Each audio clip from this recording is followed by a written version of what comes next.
'cause we want retribution. Oh yeah, we want retribution. Oh yeah, we want retribution. Oh yeah, we want retribution. Yeah, we ran out of patience. Boil your love with a cold hard hatred. I can feel the vibration. Feet in the streets, it's a new sensation. I wanna break faces on the pavement. I wanna make greatness look complacent. Adrenaline awakened, I can taste it. We can make an impact, grab it and take it.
Trying to tear us apart. They throw their stones, but I've got a brave heart. I'm proud of my roots, I won't be ashamed. With fire in my soul, I'll never be tamed. They want us silent, but I'll raise my voice. With every ounce of strength, I'll make my choice. No more shadow, I'll step into the light. With pride in my blood, I'll stand and fight. No white guilt, I'll carry the flame. In this fight for our honor, I'll stake my claim. With every heartbeat, I'll stand my ground. In a world of chaos, my voice will resound. They try to erase us, rewrite the past, but the sake of our heritage is built to last. I'll shout it from the rooftops, let the truth be known. With every step I take, I'm never alone. They can't take my spirit, they can't take my pride. With my brothers beside me, I'll never hide. Together we'll rise, we'll break through the night. With courage in our hearts, we'll win this fight. No white guilt, I'll carry the flame. In this fight for our honor, I'll stake my claim. With every heartbeat, I'll stand my ground. In a world of chaos, my voice will resound.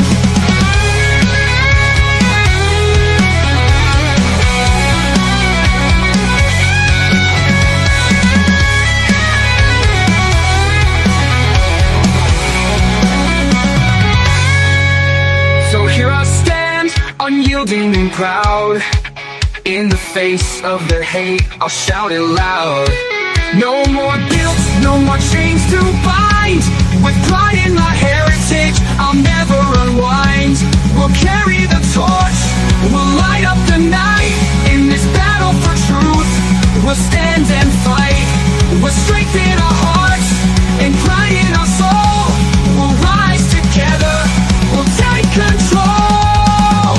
No white guilt, I'll carry the flame. In this fight for our honor, I'll stake my claim. With every heart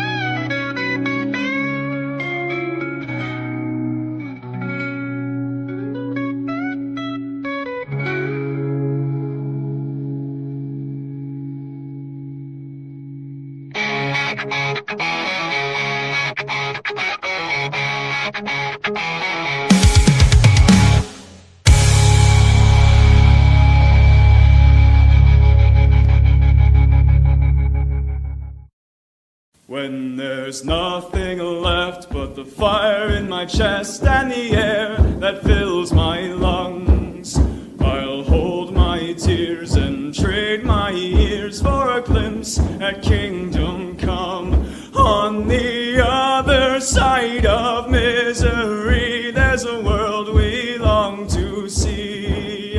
The strife we share will take us there to relief and sovereignty. Oh my God, we'll have our home again. By God, we'll have our home. By blood or sweat, we'll get there yet. By God, we'll have our home. In our own towns, we're foreigners now. Our names are spat and cursed. The headline smack of another attack, not the last and not the worst. Oh, my fathers, they look down on me. I wonder what they feel to see their noble sons driven down beneath a coward's heel. Oh, my God, we'll have our home again. By God, we'll have our home. By blood or sweat, we'll get there yet. By God, we'll have our home. The road is dark, the way is lost. My eyes, they strain to see. I struggle forth to find a friend to light the way for me. Oh, brothers, can you hear my voice, or am I all alone? If there's no fire to guide my way, then I will start my own. Oh my God, we'll have our home again. By God, we'll have our home. By blood or sweat, we'll get there yet. By God, we'll have our home. Oh, by God, we'll have our home again. By God, we'll have our home. By blood or sweat, we'll get there yet. By God, we'll have our home. Yes, indeed. Is it happy a white well-being Sunday, just as Land of the Fake has said over here on Premium Rumble, ladies and gentlemen. It is I, your hierarch, Jason Kuna. It is Sunday, and it is time to liberate ourselves from anti-whiteism. Featured stories today: Patriot Front, Humiliated, the ethnic Americans, and who's behind Juneteenth, as well as so much more. The Go Free lesson of the day, part 2 of the Never Defend Against Anti-White Attacks. We'll eventually get through that lesson. Your comments and questions, and then there's this. If you're sitting in public and a stranger takes the seat next to you, stare straight ahead and say, under your breath, did you bring the money?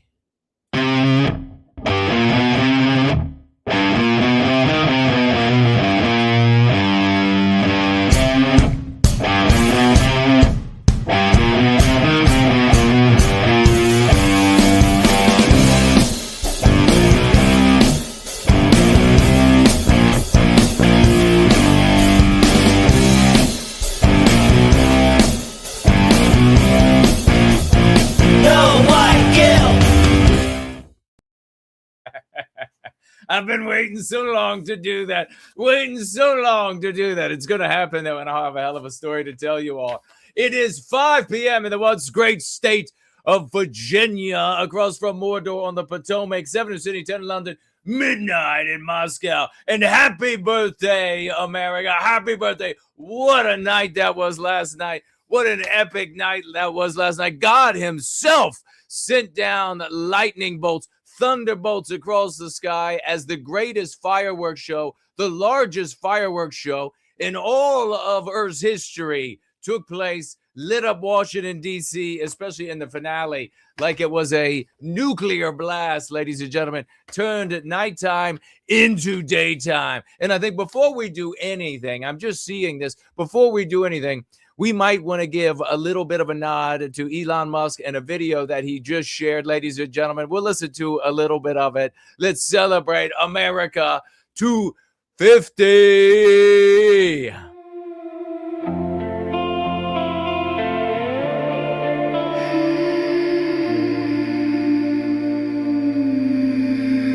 Sweet land, sweet land of the weary and the wild. Oh, where are you, my sweet child?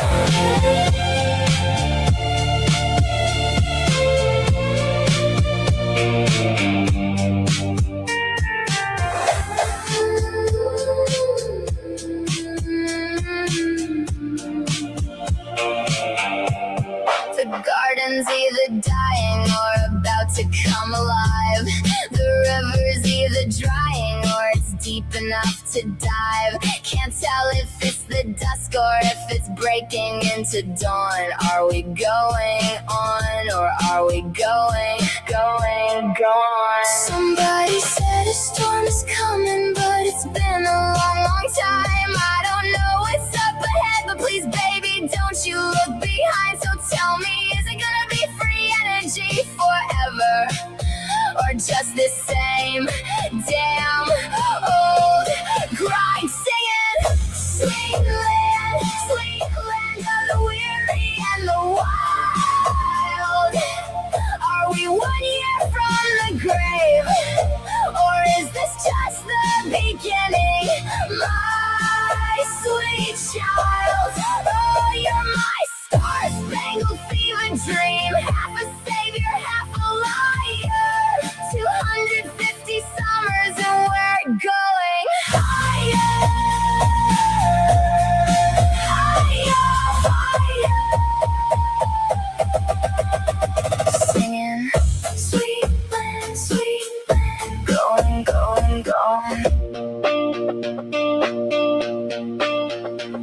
The neighbors might be coming with a casserole or a gun. The kids are either screaming or they're laughing in the sun. Is the timeline coming undone, or is it coming in clear? The fireworks are blinding, but I'll keep on dancing here. And nobody can promise me that we're gonna make it to the light. So is it an awakening, or is this a knife in the night? So come on, brother, sister, stand up tall, because guess what? Where we go on, we go on.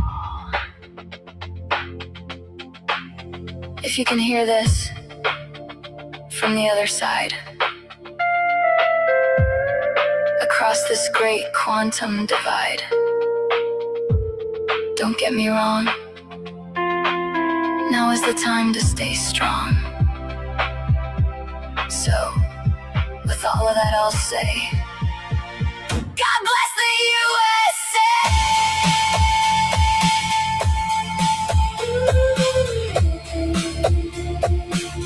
God bless the USA!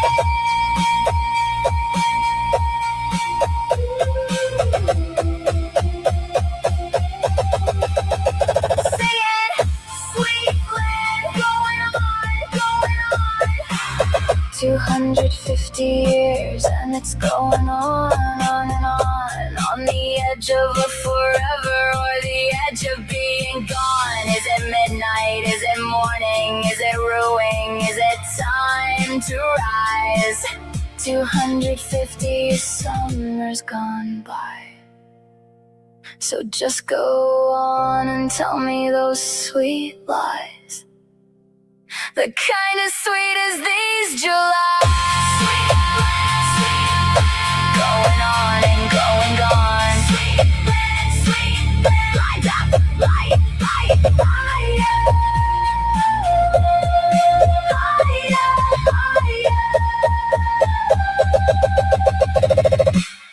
Sweet land's going on. Sweet land, going, gone. So please, just know that we can still rebuild.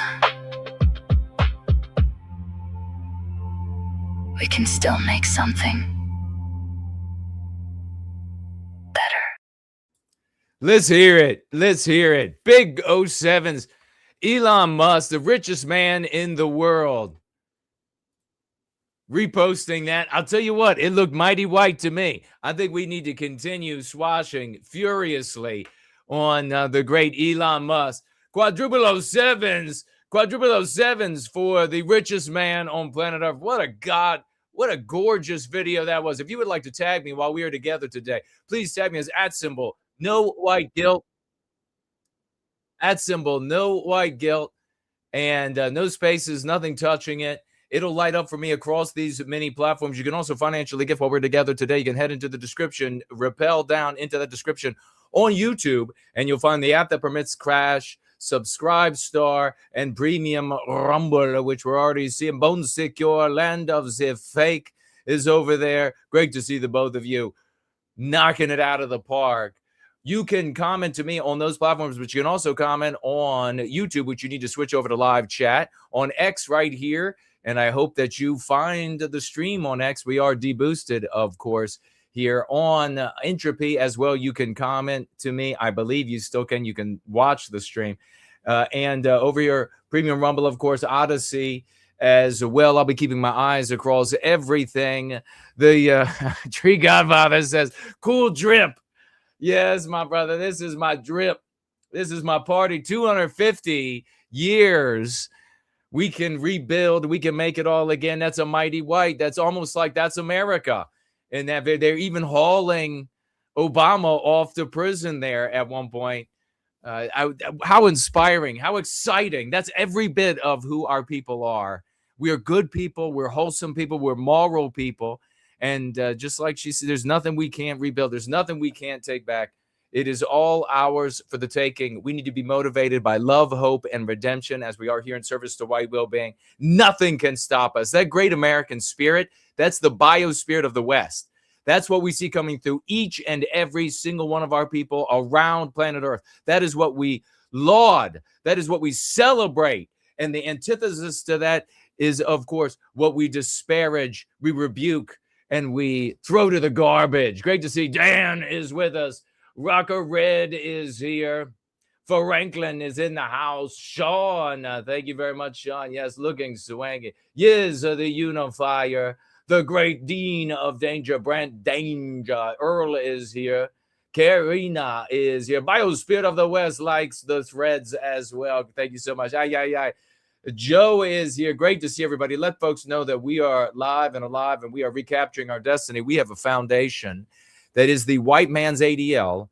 It is the foundation for whitewellbeing.org, a 501c3. If you want to be a part of the reclamation of our destiny, if you want to be a part of that great spirit that you just saw demonstrated in that wonderful song and video that a trillionaire potentially reproduced and shared broadly, you want to be here in service to white well-being, and you can financially gift there to the foundation. Head on over to that address. You'll see that we have White Wellbeing Radio, the coolest. It's the soundtrack of the revolution, ladies and gentlemen. The soundtrack of the revolution.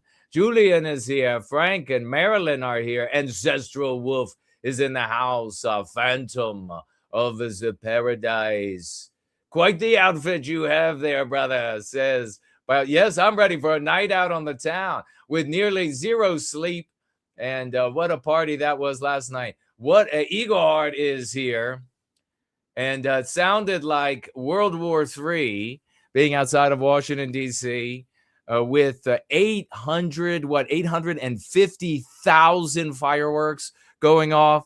I bet you President Trump was looking at it and he was wondering, should we do this for my birthday?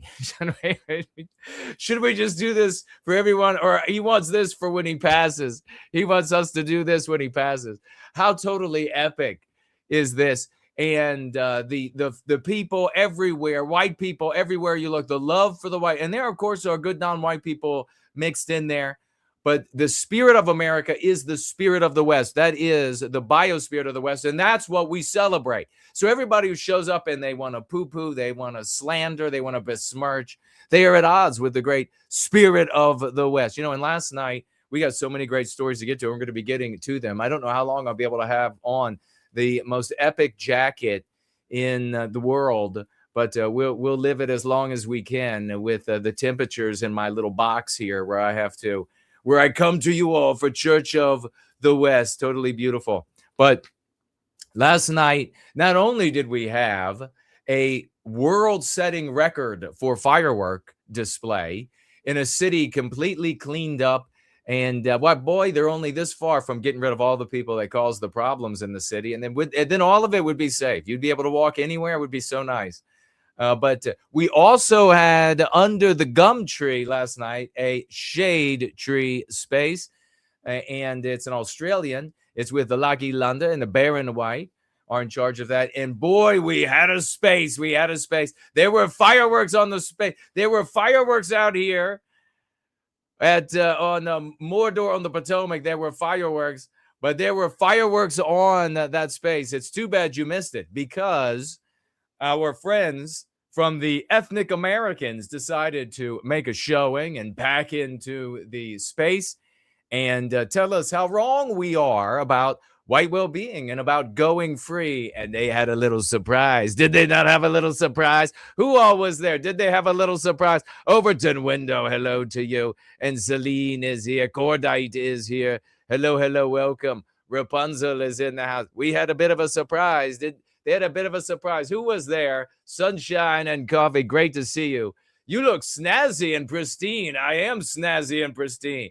I am the epitome of snazzy and pristine. This is what, my goodness, I've got to tell you, this jacket, it exudes power.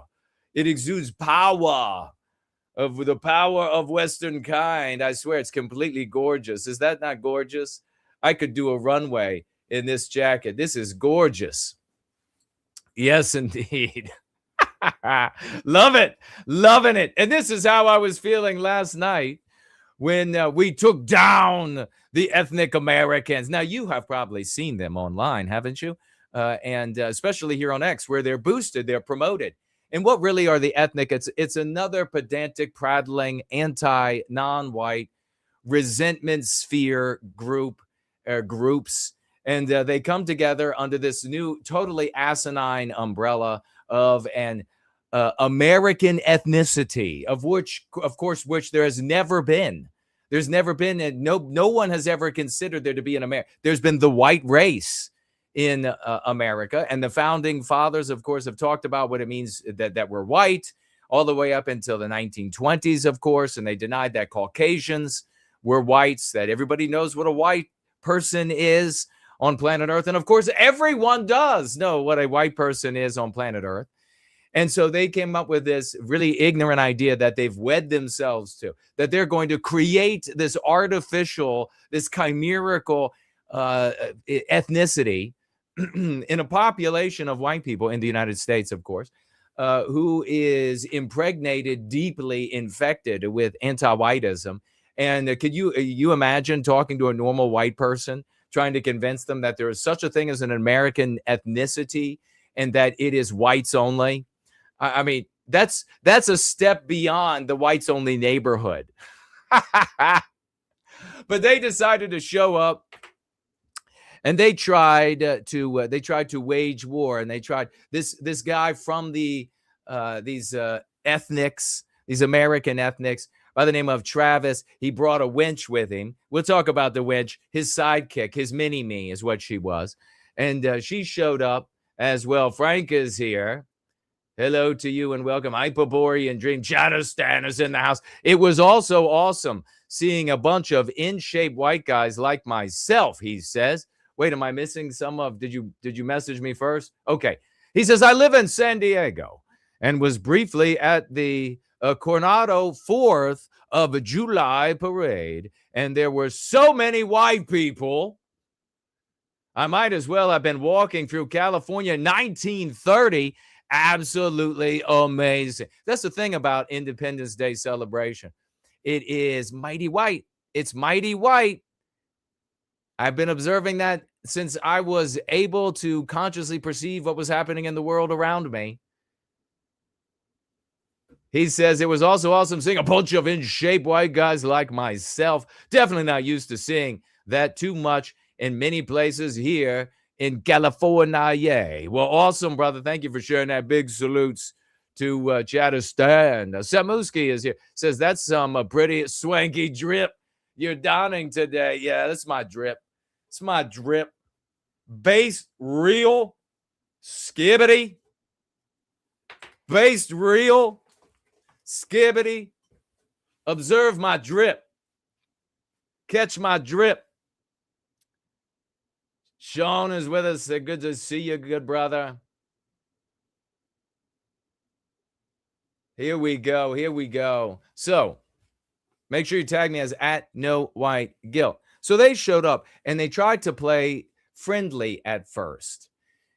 But they weren't intending to be friendly. Whether they weren't intending to be intellectually honest and fair. And Travis was a great example of that. A baffle gabber extraordinaire. And the kind of person that I've come across, and we're going to be getting into the quick news and laughs in our main stories we have here today, more about Independence Day here in Washington, D.C., including Patriot Front showing up and the Juneteenth. We could do a little bit of compare and contrast between white America and what's behind Independence Day and white America. We did it. We fought. We created. We continue to create it every day. By God, it is ours. I've never had any shame saying that. It is ours, and we have welcomed other peoples to come in. And God, we love it when you participate in what we created and what we inherit and what we pass down to our offspring and our descendants, what we inherit from our ancestors and pass down to our God. Thank you for being here, being part of the United States. But this is ours. There is a United States without blacks. There is a United States without Jews. There is a United States without mestizos. There is a United States without Arabs. And sure, we might lose one little thing here or one little thing there, but there's still a United States as long as there are white people. But if there are no white people, it doesn't matter how many blacks, how many Jews, how many mestizos, how many of any of these other groups you have, you don't have a United States, and everybody fucking knows it.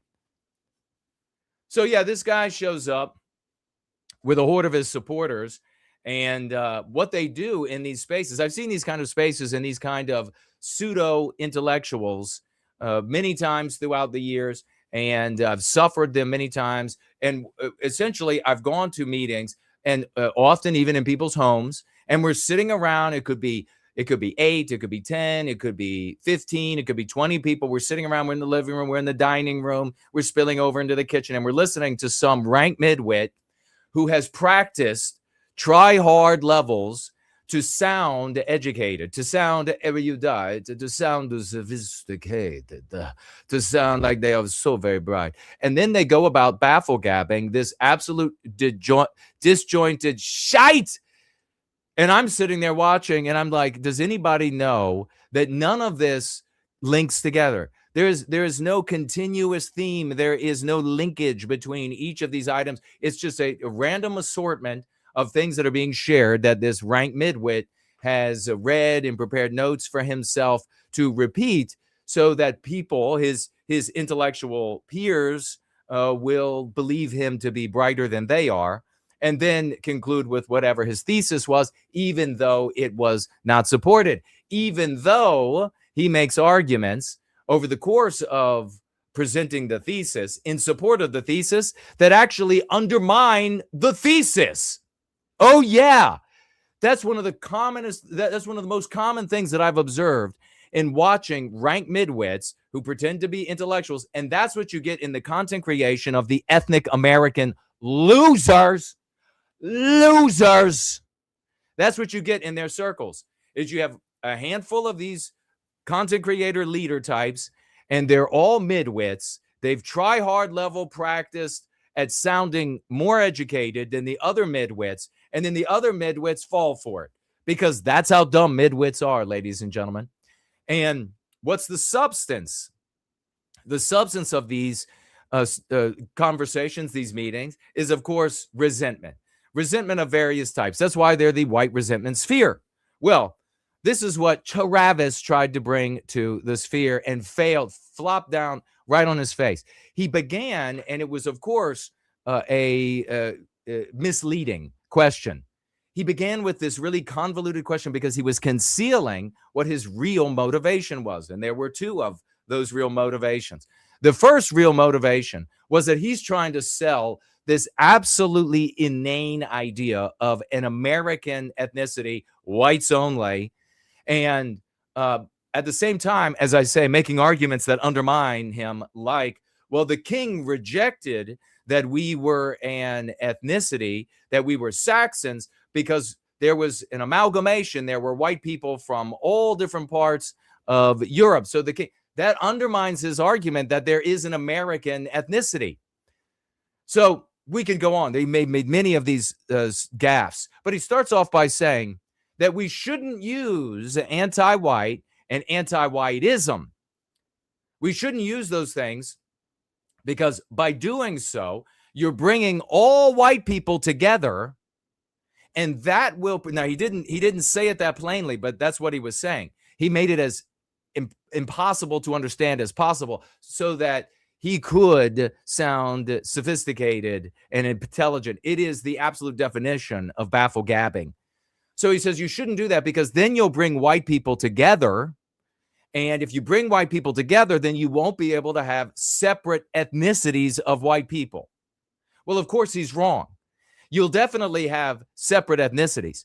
In fact, as the white population becomes increasingly white positive, ethnicities are going to deepen. Ethnicities are going to multiply because protecting those ethnicities, protecting those projections into the world will take front and center stage for all people who are white positive, for all people who want to prevent victimization of our own. So he showed up and he tried baffle gabbing the Baron, and he tried Baron White, and he tried baffle gabbing Lockie Lunder. And these two Australian ass-kicking heroes who are, I got to tell you, their space is magnificent. They have completely imbibed Go Free. They view everything in the world perfectly through the lens of God. They're doing a magnificent job. I haven't detected even a place where I got to jump in and say, you're getting a little bit wrong there. No, they've got it all down. So far, they've got it all down pat, and they took Travis to task. You know who else got in on it? Was the great Tree Godfather. He got in there and threw a couple of heavy blows from the old timer, dropping bombs. And then in every single case, Travis did not speak to the points that these heroes made. He did what is true of everyone who is insincerely engaged in a debate, an impromptu debate. He just went on talking about things that he's memorized at some point, about idiotic things like racial purity laws in this country and ideas of race in that country, a bunch of nonsense, even going to the point of saying, just like a radical anti-white, what really is a white person? Who is white? What kind of person do you think would ask something like that? So let me get to wanting to by the way, wanting to sectarianize our people down to the smallest number possible. And I also had to get in on the fight with Travis. At first I was very kind until he demonstrated that he was going to be dishonest. Then I let him have it. Travis argued in favor of using white ethnicities to fight the Jews, the blacks. He said that's the first thing that has to be done is you've got to create this American ethnicity. You've got to convince all of the white population in America, the white population that is a diverse population, the white population that is radically infected with anti-whiteism. You've got to convince them that they are the American ethnicity, whites only. Then you can get to fighting the Jews and the blacks. That's apparently how that works. Travis never answered why, and this was the ultimate question, 3 or 4 times. And if you wanted to hear this epic space, it's up on my Twitter. It's up on Lunder Twitter. It's up on Baron White's Twitter. It's on all of our Twitters. You can find it. And of course, the great Dan from Down Under, another epic Australian, is taking these and posting them to YouTube. And so you can watch and listen at the same time. But 3 or 4 times, I decided to ask Travis the most important question, which was, if ethnicities would save us, then how did they fail us? How did you go from hundreds to thousands of years of existence of ethnicities that were pure, had continuity, every group had their own accents and or language and or shibboleths and holidays and on and on and on? How did we go from as pure ethnicities as you could possibly create within the white race? How did all of that lose if it's going to be able to save us today against anti-whiteism? Guess what? Travis never answered that question, even though I repeatedly asked it. Even though I said, hold on, Travis, let me ask this again. Let me ask this question again. And he still didn't answer it. In fact, this was one of those examples where, to prove his point about how ethnicities, the American ethnicity, will save us, he started talking about how talk about trying to parry and ignore a direct question. Started talking about how Ireland and their specific ethnicity is actually composed of multiple different ethnicities that have waged war on each other. Travis, that undermines your thesis, dipshit. I mean, stop trying to do the thinking for the white race. Stop trying to lead people. You do not have the caliber to do that. He then said that we shouldn't talk about our victimization. Another one of these, never talk about how we're victimized. This is the American ethnics, the American ethnicity people. Steer clear of these losers. Absolute pedantic, prattling, resentment sphere losers. That's all they are. So don't ever talk about your victimization. I mentioned to him when I got the opportunity to have the mic that victimization and playing the victim or victimhood are at opposite ends of the spectrum. He decided not to speak to that either, even though I explained that for him. He argued that it would be easier to convince white Americans that they are part of an American ethnicity, whites only, than it would be to convince them that they are attacked on the basis of their birth, on the basis of their race. We have all the way up to the president, the vice president, the richest man in the world, countless content creators that all of these people we have influenced directly, and many, many millions more now indirectly by the work in this community, the outreach team, the solo activists, and more, have achieved for white well-being. And we have them all, even the likes of Benny Johnson, able to point out that we're being victimized as white people, that it's anti-white. But this clown and the American ethnics and his sidekick Skank decided, Crack Kathy, his sidekick Skank that showed up, they decided, no, it's going to be easier to re-educate the entire American population into believing that there is such a thing as an American ethnicity, whites only, and then something can be done. Well, you take a look at these people's accounts. They have, some of them have tens of thousands. Others have hundreds of thousands of followers. They have posts that have millions of views on X. Elon, you really got to do something about the American ethnics and their anti-non-white rhetoric. I know you're pushing that on X like they're pushing it on all these platforms. They're boosting it so that they can quarantine and identify who all these people are who think they're anonymous. What imbeciles who think they're anonymous. But you've got to start doing something about this because they're poisoning people that could go free. Let's keep it going. Let's see what else we have here. He did a lot of wish listing, as these people are wont to do. He wish listed that the world, he literally said, we need everyone to stop using anti. And what he should have, said to clarify, the prefix anti. We need everyone. So everyone on planet Earth, everyone in America, what a nice wish that is, clown.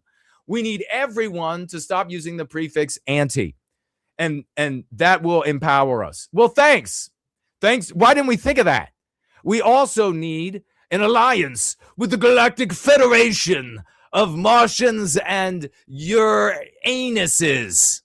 And they will come and fight with us against the Doos and the Blacks. I mean, grow up. So we just need everybody to stop using anti and recognize anti-anything and then recognize that we are all American ethnics, and the Irish are Irish ethnics, and the Welsh are Welsh ethnics, and the English are English ethnics. Fuck you. So stupid. So poisonous for our people. What else did he say here? He claimed that, is this using it? He claimed that saying anti-white and anti-whiteism specifically would prevent us from tribing up, would prevent the white race from tribing up. Because then, he argued, a white German might identify with a white Brit, and a white Brit might identify with a white Italian, and a white Italian might identify with a white Canadian. And all of these things we have to keep separate. So we can't have this use of anti-white and anti-whiteism. He also wish-listed that we would take over the educational system. I shit you not. We're going to be getting into quick news in just a moment. He said, what we need to do is take over the educational system. Okay, hillbilly. All right. Do you have enough propane for heat? I mean, what the fuck? All right, yeah, we'll just take over the educational system. Then, once he says we take over the educational system, he then says, and he goes off on this idiotic, pedantic prattling, and let me tell you, he used words incorrectly, and this is so common for midwits. They're trying to sound smart, but they don't know that actual people who are actually educated or intelligent might be present and say, well, that's actually not you. Nope, that's the wrong word. That's not the right. Nope, that's wrong. So he was doing that the entire time while he was telling us that we needed to re-educate the entire population after taking over the educational system about the Racial Integrity Act of 1924. Let me tell you about it, folks. Step right up. I'm going to tell you about the Racial Integrity Act of 1924, Virginia. And what they said about, do you know what Thomas Jefferson said about the Racial Integrity Act of 1924? He literally went on. And then finally, after I got at him a couple times and really humiliated the ever-living shit out of him, mopping the floor, demonstrating once again, it doesn't matter who we come in contact with. This is why they don't want to have a conversation about white well-being. This is why they don't want to have a conversation, because in all of these white resentment sphere, these other groups, they can't stand up. All of their methods have failed. That's easy to demonstrate. They can't speak to that failure and why somehow magically, as the world is more anti-white, as the world is literally, physically, genetically less white, it's suddenly going to work now. They can't answer any of that. But every now and again, they decide to show up like Travis and his sidekick, Skank, Crack Kathy, who showed up with him. And this old whore, this absolutely skanky, I could smell her through the space. Old, wretched, covered in cat piss, nasty old woman showed up, and she was his sidekick.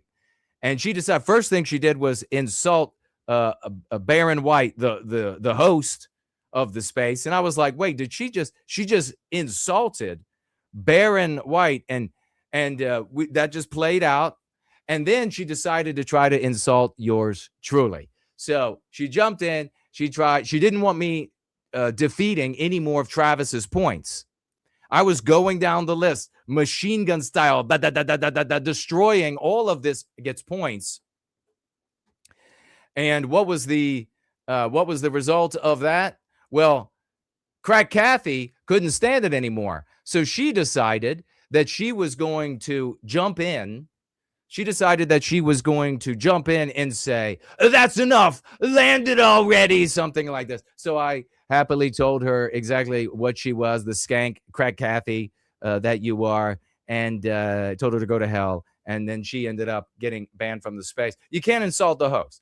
You just can't. Baron White's being a really polite guy. He's a young man, and you're going to come in with your old nasty cat screeching, toxoplasmosis brain eaten, and you're going to insult the host, who's clearly this totally white positive young man, wants to do everything good for the white race, and you're like, no, don't destroy any more American ethnic positions. Before we get to our quick news and laughs, we got to laugh because I found a video of one of these ethnic Americans.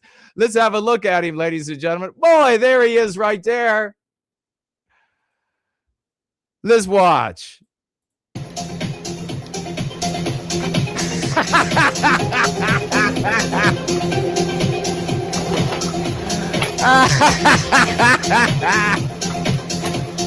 I think they call that gay kwando, or it might also be virgin jitsu.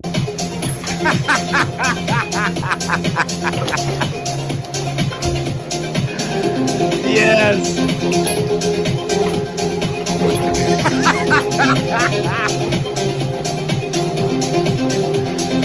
The ethnic Americans have arrived, ladies and gentlemen.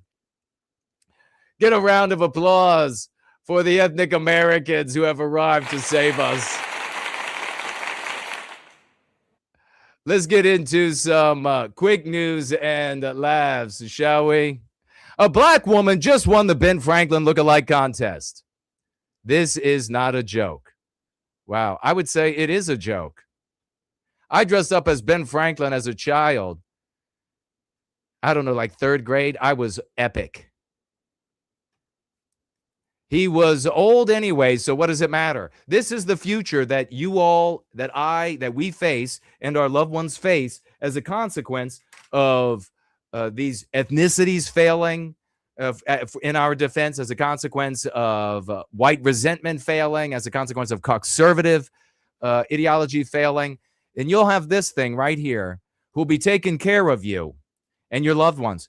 And you'll fall down and on the floor and hit your head, and she'll walk in and see, and then walk out of the room and go back to sleep, which is what this anti-white pig did, this animal, this anti-white animal, and allowed this old man to die. And she said, well, he was old anyway, so why does it matter that he died? So if you're not ready to give up everything else, then you're not worthy of the white race.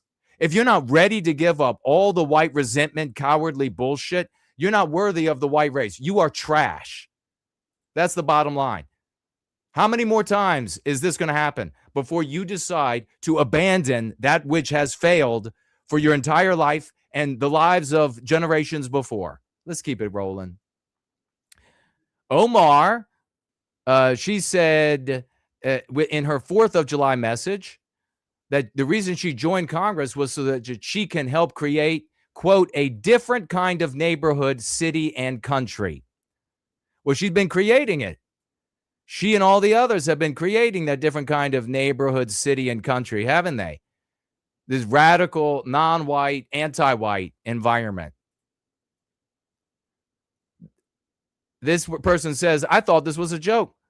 But women in the comments are boasting about raising their girls and even their boys to hate men. Says here in this video that's going around, this woman posted, realizing I can raise my daughters to hate men. This is anti-whiteism. You can resent women all you want. That's not going to change this. We need to address the anti-whiteism in the room. German, quote, feminist icon means she's anti-white. Come on, Naomi. She opposes Elon Musk's call for more babies, claiming his goal is to, quote, control women and keep the refugees out. This same anti-white pig wants refugees coming in, and she wants refugees to have large families. But she doesn't want white people having families at all. I guess your old methods have failed. God bless America, your commander-in-chief. Do that. But lightning will never stop you. And I want to thank everybody. And we love you all. And it's an honor to be your president. Thank you. God bless you all. God bless you all. Thank you. God bless Donald Trump. The lightning was God himself showing up right before and during the firework display, showing that he endorses white America, the Independence Day celebration. Lefty California teacher who married Gaza man to give him U.S. citizenship should, quote, expect to be prosecuted, say the feds. You can thank Donald Trump and the Trump administration, because no Mitt Romney, no other Republican administration is going to be doing this. You're welcome. Donald Trump sitting with the bald eagle and Fox photo, and it has a quote here of Donald Trump. It says, "A lot of people say Taylor Swift has no ass. I'm not one of those, because if I say it, I would get in trouble. But I know a lot of really good people, and they say it." Yes. It's our brother, John LaLanne, ladies and gentlemen. Let's get out some salutes for the epic John LaLanne. Epic post, heading out to the beach and doing the world-class surfer. There's a study that just came out about Ozempic. Study said that women who go on Ozempic for a certain amount of time end up leaving their husbands 60% of the time. Can you imagine finally wanting to have sex with your wife and she leaves?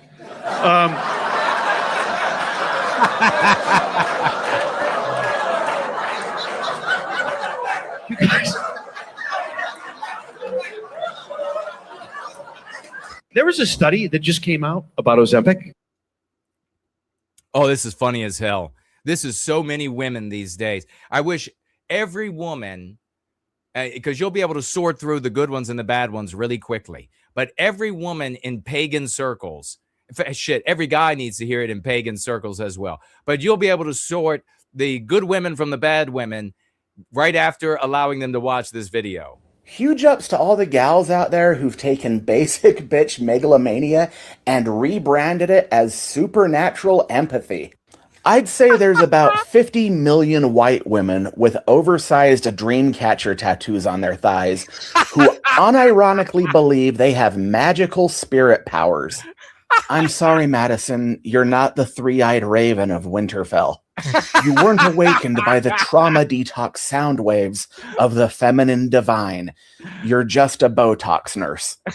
If your friend's dog died and you feel bad for him, you're just a regular human. It doesn't mean the universe made you one with the quinoa bowl healing realm. Ever since my trauma, I've been sensitive to energy. And then you find out her trauma was just her friend wearing the same stupid-ass Oregon Trail Dust Bowl hat to their $9,600 Quantum Leadership Summit. And as far as being sensitive to energy, anybody with a baseline level of perception and common sense can tell when the vibes are off. It's called reading the room. It doesn't mean you're about to be recruited by Professor Xavier and renamed Empathica of Woodland Hills. You don't Empathica. Don't feel things more deeply than other people. You're just a common stock, self-obsessed egomaniac who hides behind pseudo-spiritual healing gibberish. When I'm in my divine plenty, my inner child abandons what no longer serves me. Actually, your friend just asked you if you could help her move a couch, and you said no. I'm in a season of protecting my peace through selective energy filtering. So that's why you went no contact with your mom when she said you're 35 years old and maybe doing tarot card readings outside of the Cheesecake Factory shouldn't be your main source of income. Y'all don't give a damn about anyone but yourselves, and you just rebranded it as staying in alignment or living intentionally or holding space. Your entire life is just finding increasingly poetic ways of saying, that's like your problem.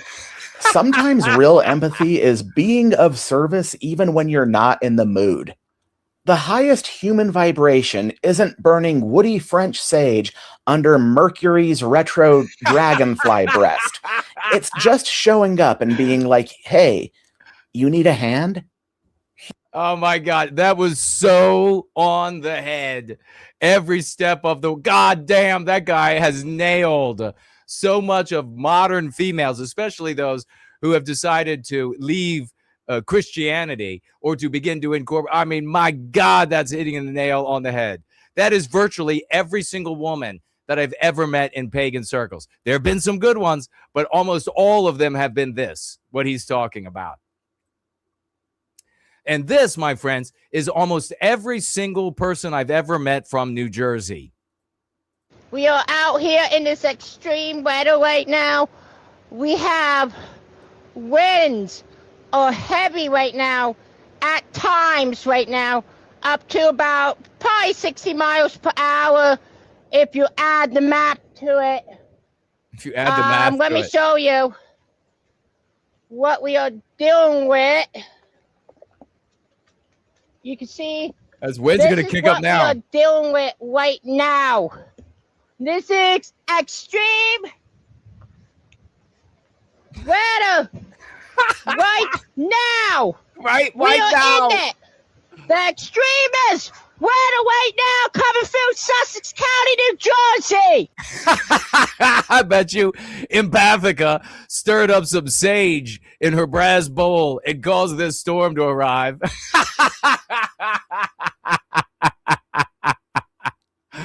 Retro Mercury Dragonfly. Holy shit.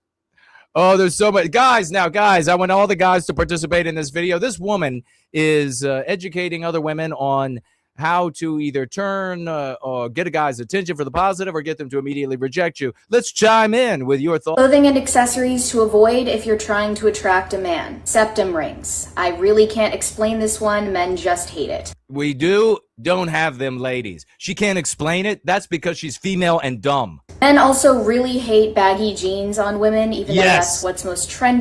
We don't care what's trendy. It looks awful on a woman. At the moment, especially high-waisted jeans or mom jeans. Pointed toe heels or boots are definitely hideous. I run from such females wearing footwear like this. a no-go. Something about animal prints, especially it's the signal that you are a whore. That's the problem with animal prints. It signals to us that you are a whore. Leopard print on women seems to activate a primal rage in men, but yes, it's the whore in the female that we hate. You could use this to your advantage. I know these are really popular right now, but men do not like capri pants. Now, I these are not terrible. Certainly, I mean, it seems like not in the same tier as, especially if you got nice legs, hips, and ass. This is not the same tier as the previous items. On women. Men tend to hate long. Okay, never do this, ladies. We hate this. This is hideous. The only kind of guy that likes a female with nails like this are the ones that want to bend over for her. Now, this is not what guys like. Acrylic nails on women. You could save yourself a lot of time, money, and pain by not getting these anymore. A lot of men dislike overalls on women as well. It depends. The overalls depend. If she's got a great body, bring it on. This looks like she's wearing a crack bag. As well as any sort of one-piece jumpsuit or romper, but the science isn't settled on this one. Large hoop earrings can be a major man repellent. Yeah, don't do that. But again, this is a highly controversial one. Now, when white man repellent, I know a lot of mestizos and blacks and Arabs that are really into that shit. Something tells me they're also not a fan of these trendy, oversized belts. Something about the thing about the trendy, oversized belt, the thing about this hyper trendy anything is that we know that you're a superficial bitch. Belt not serving its actual purpose is understandably frustrating. Red Dog is with us. He says long nails is ghetto shit. Precisely. Let's see. What else do we have here? Lightning says, unless big boobs, probably for the overalls. Yes, my friend. Yes, my friend. Yeah, you can absolutely. A woman can pull that off. Chadistan, yes, you're right about that. What else? What other opinions? Cordite is with us. Cordite says absolutely hates long ass saber nails. They're hideous. Females are doing it for each other. 100% ghetto, yes. Ivan Zehabable, the great Ivan Zehabable. You know he sits on an actual throne all day long. He has an actual throne, and that's where he lives. And he says here, most of the, quote, trendy clothes were designed by homosexuals, and that's why they do nothing for guys. They're not arousing for us at all. You're right. Archangel is here. Tag me. You have to, it didn't light up for me. This is a great opportunity to point out to everybody, no spaces, because when there is a space between the words, it doesn't light up. But, so I'm not ignoring folks if you do that. The great Archangel says the women in Idaho have basically given up. Sloppy buns, oversized men's T-shirts, leggings, and camo Crocs. Oh my! If I were the governor, I would have everyone's feet amputated for wearing Crocs. And camo Crocs would probably deserve torture before foot amputation. So he says masculine and gross. So that's Idaho. And maybe they're trying to turn away. They used to be Daho, and now they're the frigid.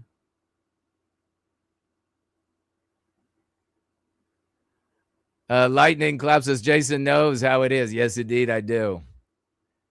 Matt says pagan women look good, and that could be. You got to be careful. Because you're thinking the pagan women, they look good. You got to make sure you don't have one of these dream catcher tattooed women. You got to play that video for them and see if they laugh their ass off the entire time, you got a normal one. If they get all offended, that means it's hitting too close to home and the guy's right about them. Thank you, Tree Godfather, helping out. Brand Danger points out trendy clothes also obscure a woman's figure. Yeah, we don't want that obscured. Rest assured, we don't want hoes. Healthy, good white guys. We don't want you to don't dress up like a streetwalker, but also don't hide under trash bag clothing.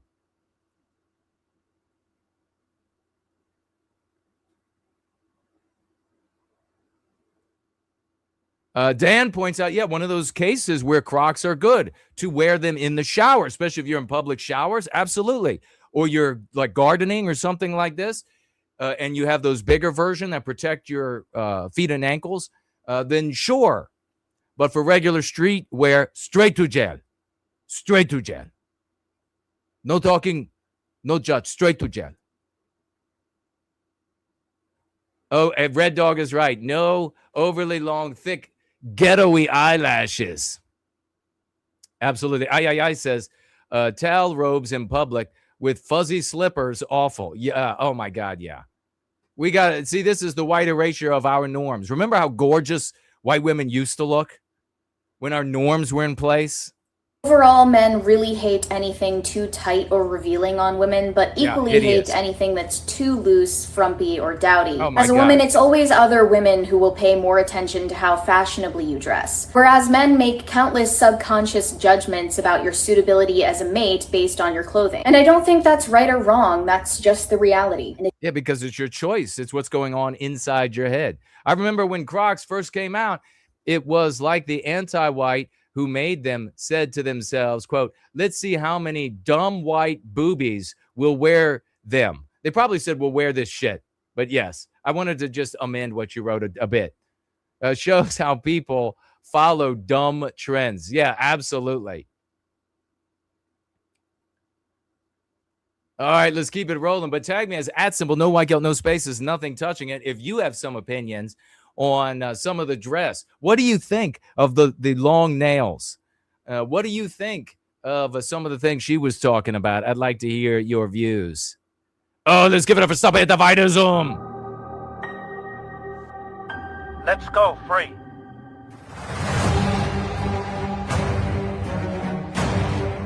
Yes. Big salutes to Stop It Antivirus. I love this short video. That's our army marching in, our space army marching in. Oh, this is from yesterday. Yeah, baby.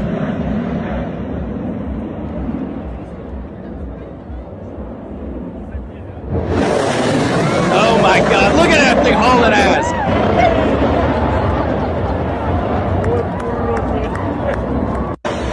when I was a Boy Scout, we camped. I can't remember exactly where we were, but we were at the end of a runway, Air Force, and the fighters, F-16s, were roaring into the sky. Man, it lit things up like you wouldn't believe. There were bullet casings everywhere. We spent hours and hours and hours going through the woods, picking up bullet casings.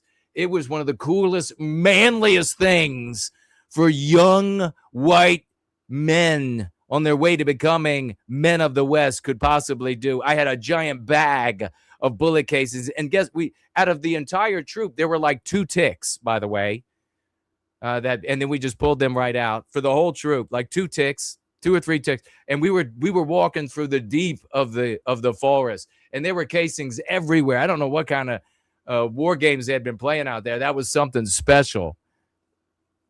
You know, all the dads out there, the guys out there are like, that's based as shit, man. That would be awesome for a son to go do. Absolutely.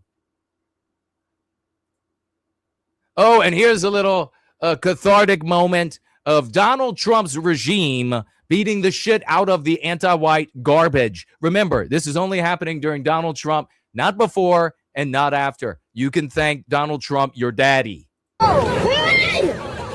Yeah, baby. Makes the shit out of them.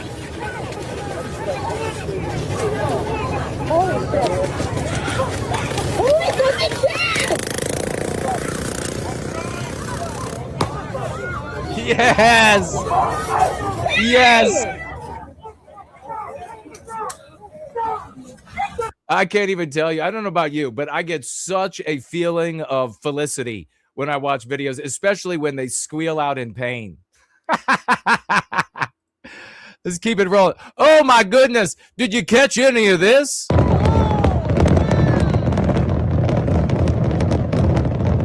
Woo!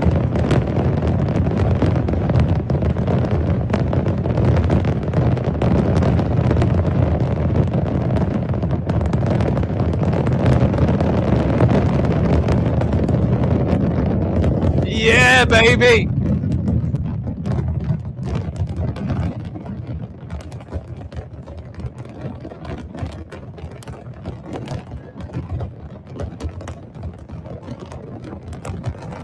Just so you know, look at the monument.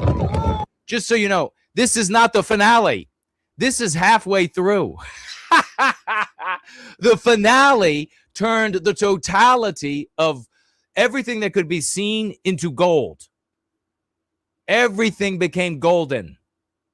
You couldn't see any individual fireworks. It was a giant gold white light that suffused the nighttime.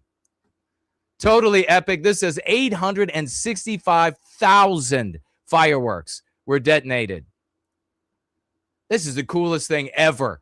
If you're not celebrating, if you're not loving Donald Trump and the Trump administration for the white positive things that happen, that he does, that the regime does, man, you need to be kicking yourself. I'm having a time of my life. Check this out. Got to follow up to make sure this is accurate. But if it is, Donald Trump's regime puts these people, these anti-white garbage. Look at the anti-white garbage here. These are the years they got. 100 years in jail, 70 years, 50 years in jail. All these people for attacking ICE. These are the kind of sentences that we have gotten for generations and generations, and they just got a slap on the wrist. Give it up for Trump and the Trump administration. Look at this. This almost doesn't even look real, but it is.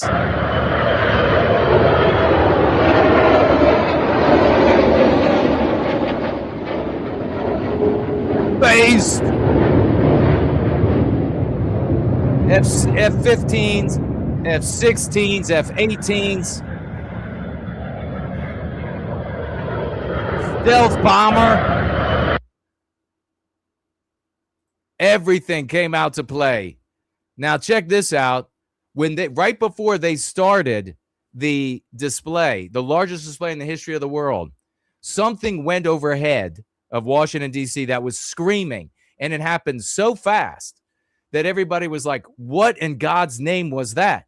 Well, I'm here to tell you, it was a B-1 bomber. Boost! B-1 bomber in full afterburner. Here it goes.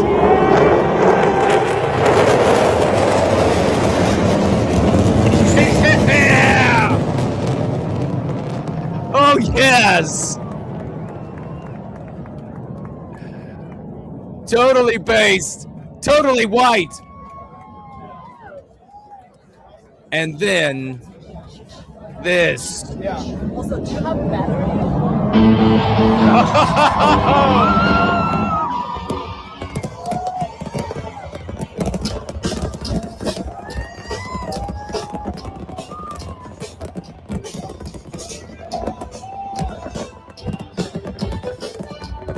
Happy birthday, America!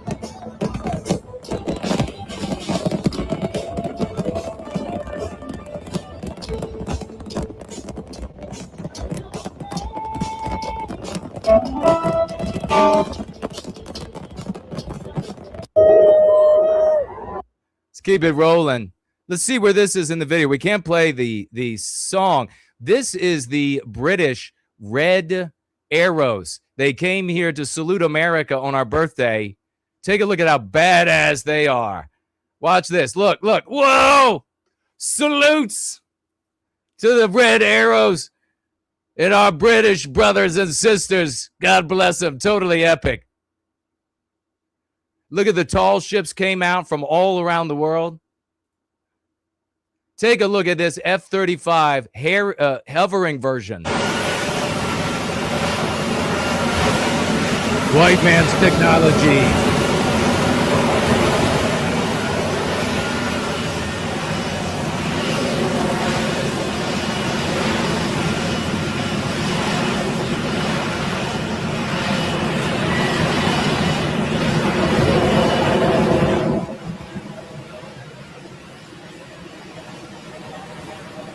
Oh, yeah, the white man can make the jets hover like helicopters.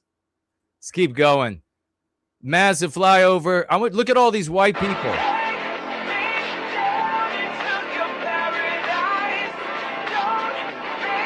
F-15.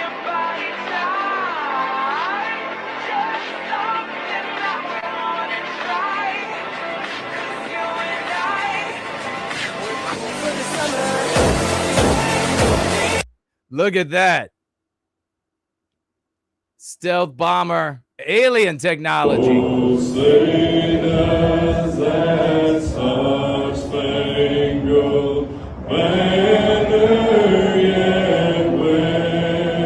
Yeah, it's Tree Godfather. All of it's a creation of Western kind.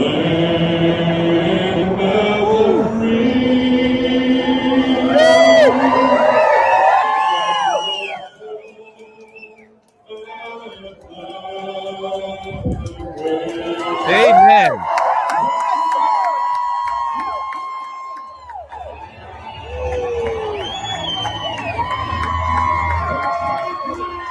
Love it. And finally, this is how he should always be portrayed, ladies and gentlemen. The founding father of the United States. Yeah, baby!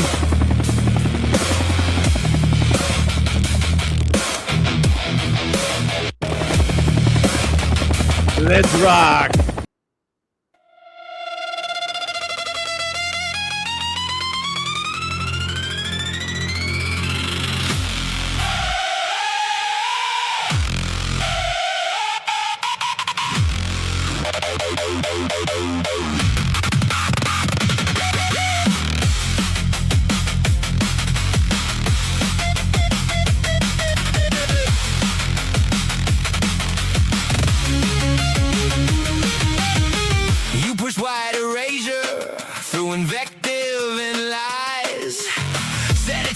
Of nature and fate selected our demise, undermining the very foundation you rely on to survive. There is no Western civilization without Western kind. Heretic contagion spreads, skills of power shift, social morality flipped on its head. And now you ain't shit. You victimized us all this time, and you thought it was fun.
All right, we've got so much news to come up. We got Patriot Front in Washington, D.C.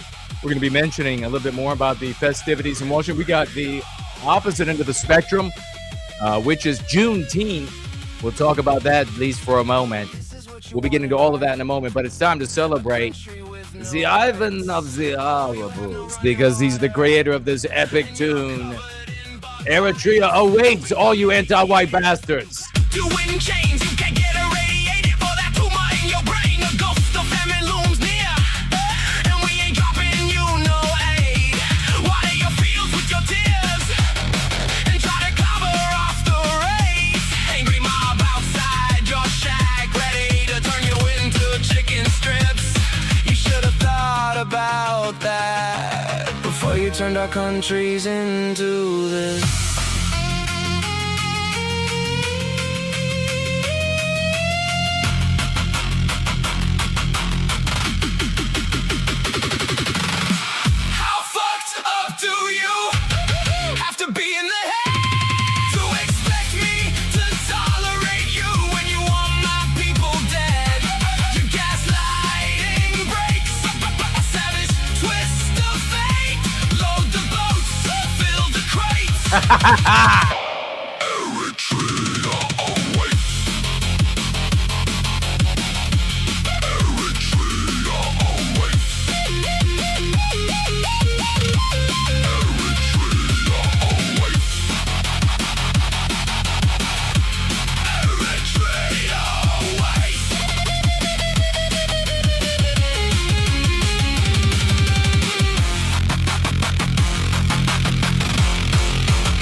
Oh my God, that is so awesome. All the anti-whites, right to Eritrea, right to jail, and then Eritrea. No judge, no jury. Let's quickly do the perspicacious comments. And remember to tag me as @ no white guilt. We got only a few of these perspicacious comments today from you all in the community. These show up in the threads beneath the videos on YouTube, these live streams, and we share them because the people in this community are so very intelligent. Chadistan says, anti-whites will say fireworks are a Chinese invention, but how come they can't build the West? LMAO. I've had anti-whites actually try to tell, like, they're going to hurt me. They're like, the Chinese set off the first fireworks. And every single time I've been like, so? And in my opinion, we do it a lot better. We've improved, and I don't care. It doesn't bother me whatsoever. And I love the anti-whites. They like come unglued. They're like, well, what? You think we do it better? Yes. Yeah, I do. Yeah. I think we do it a lot better. We've improved a lot upon what they did. But so I don't care.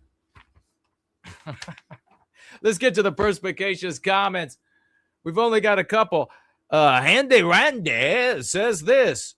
At 3604, they should enjoy it now because in the extremely near future, they're going to get sprayed, he says, in the streets. This is a comment from somebody who has been inspired by Citizen Vigilante, talking about anti-white individuals walking down the street and specifically Muslims. And he says in my thread, so he got banned for good. He says they're going to get sprayed.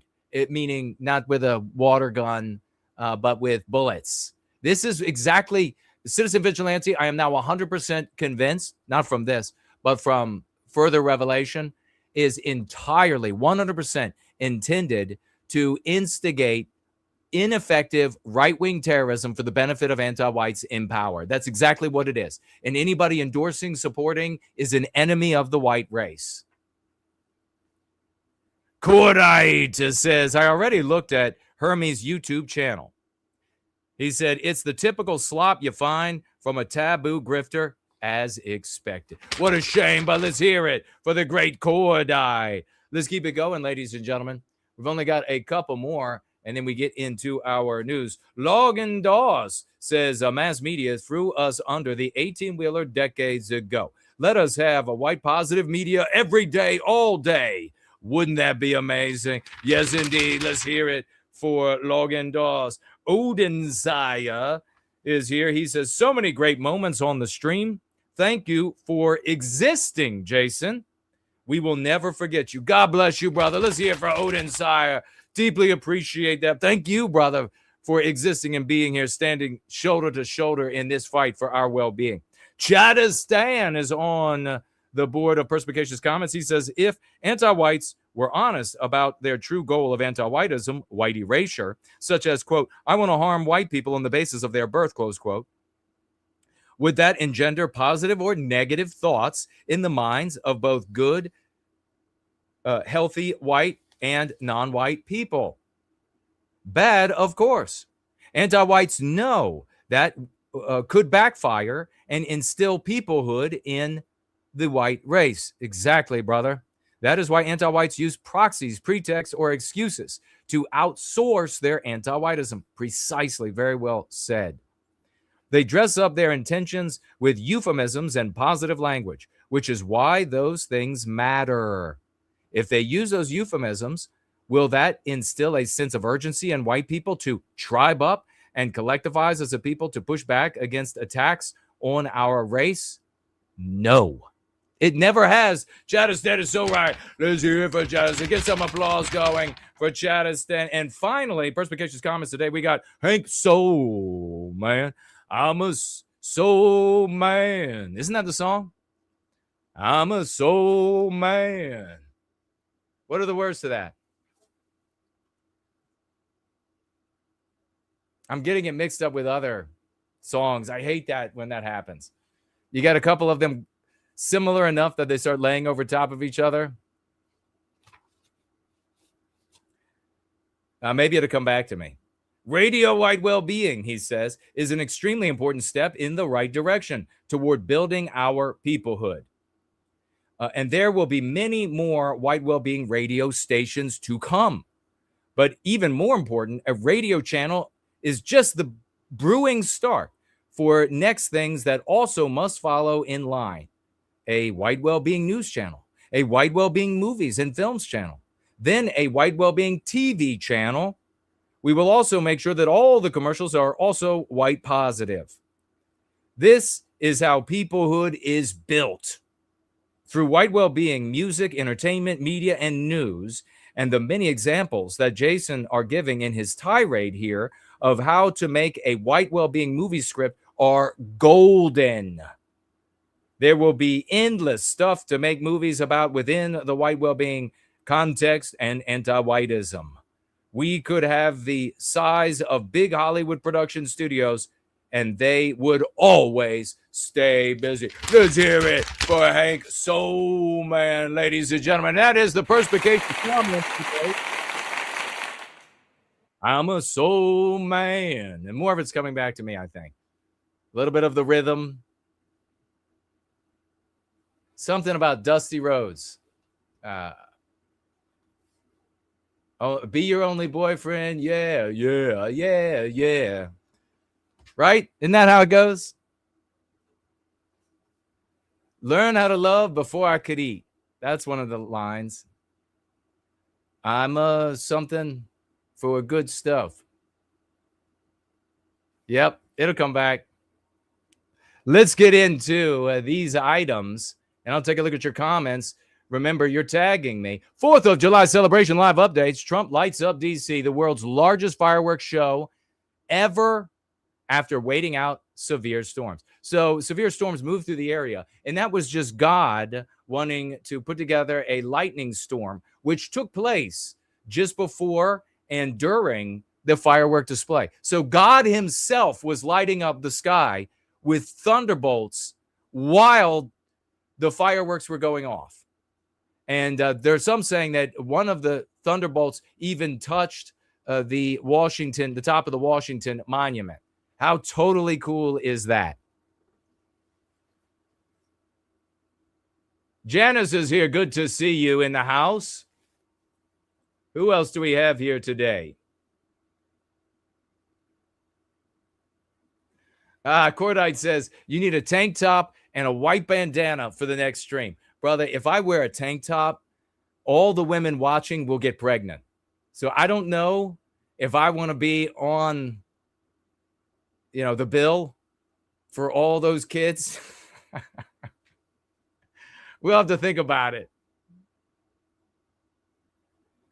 Tree Godfather pointing out all of this that we were sharing is the creation of Western kind. That and so much more. Anti-whiteism 777. The Foundation of White Will, he says, isn't the equivalent of ADL for whites. ADL wasn't created to stop Jewish erasure, but to inflict white erasure in the name of Jewish well-being. Right. And yeah, I mean, we know we don't do the whole educating people on how bad the Jews are thing here.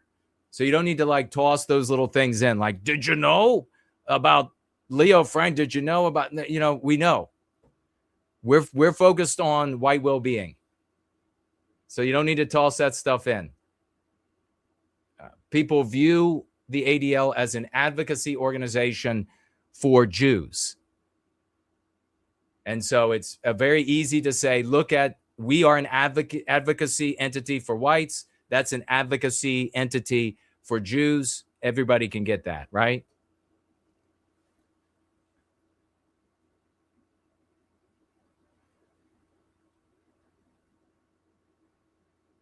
And adding anti-whiteism 777 say, America is a supra nation, supra ethos.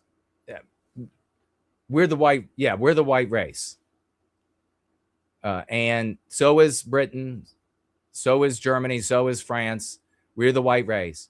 And the ethnic character is merely a rose of our creation. It's a product that is that we enjoy, and beauty is a virtue.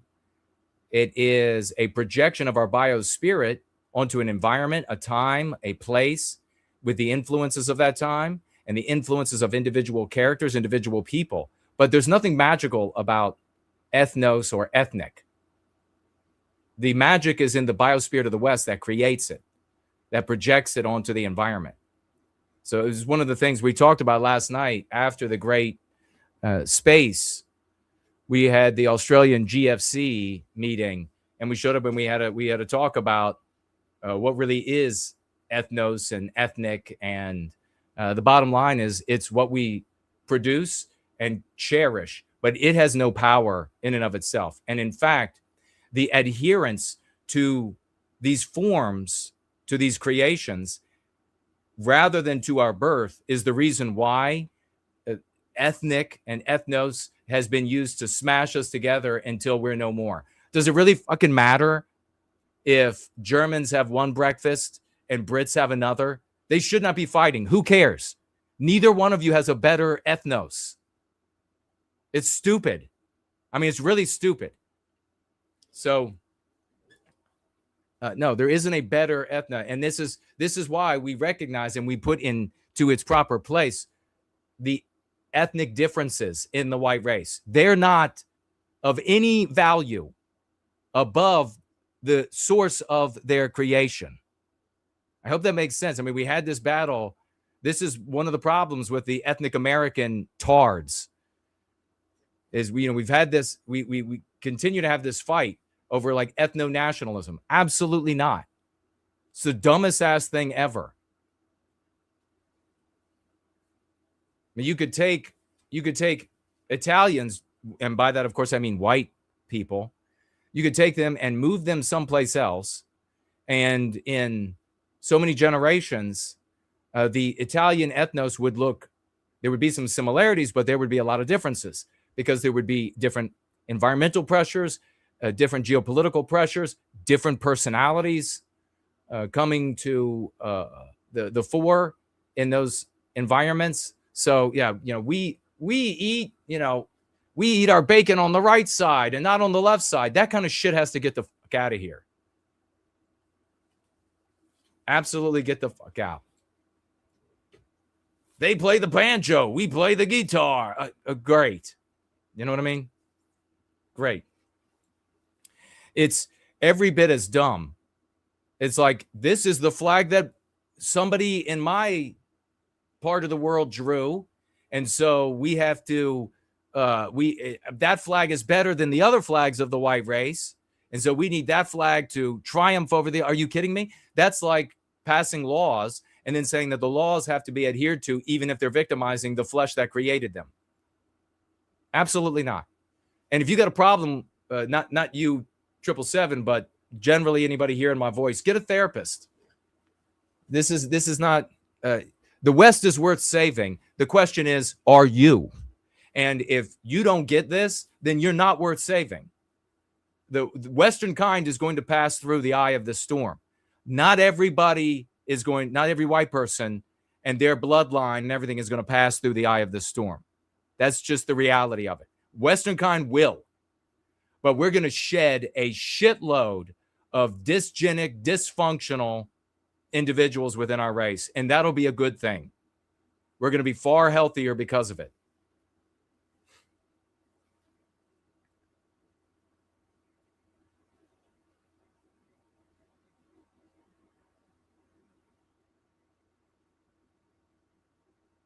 And 777's getting it right here.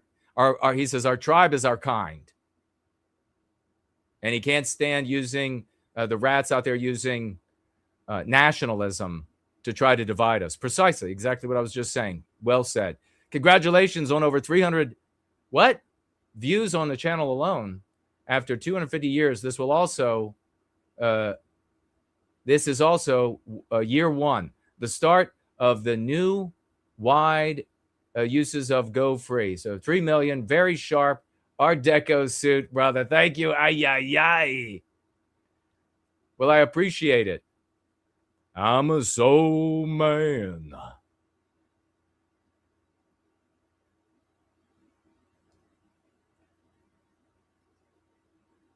777 says he tried swashing on Frojax. Now, let me ask everybody, is Frojax a person? Or is that like two of their names put together into one name? Or is that something that stands for something else? So they seem upset about your video on Jake Monroe. He says, Fro is like a child. So maybe that's a hint that one of them is Fro, who rebels against masculine leaders. Very dysgenic, bugman behavior, he says.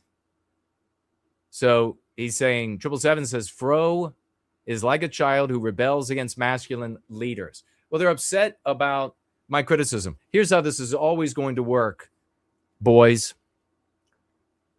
I will always criticize, irrespective of what your intent is. I mean, that's like what a woman stands behind. Well, what I wanted to do, what I meant to say, nah.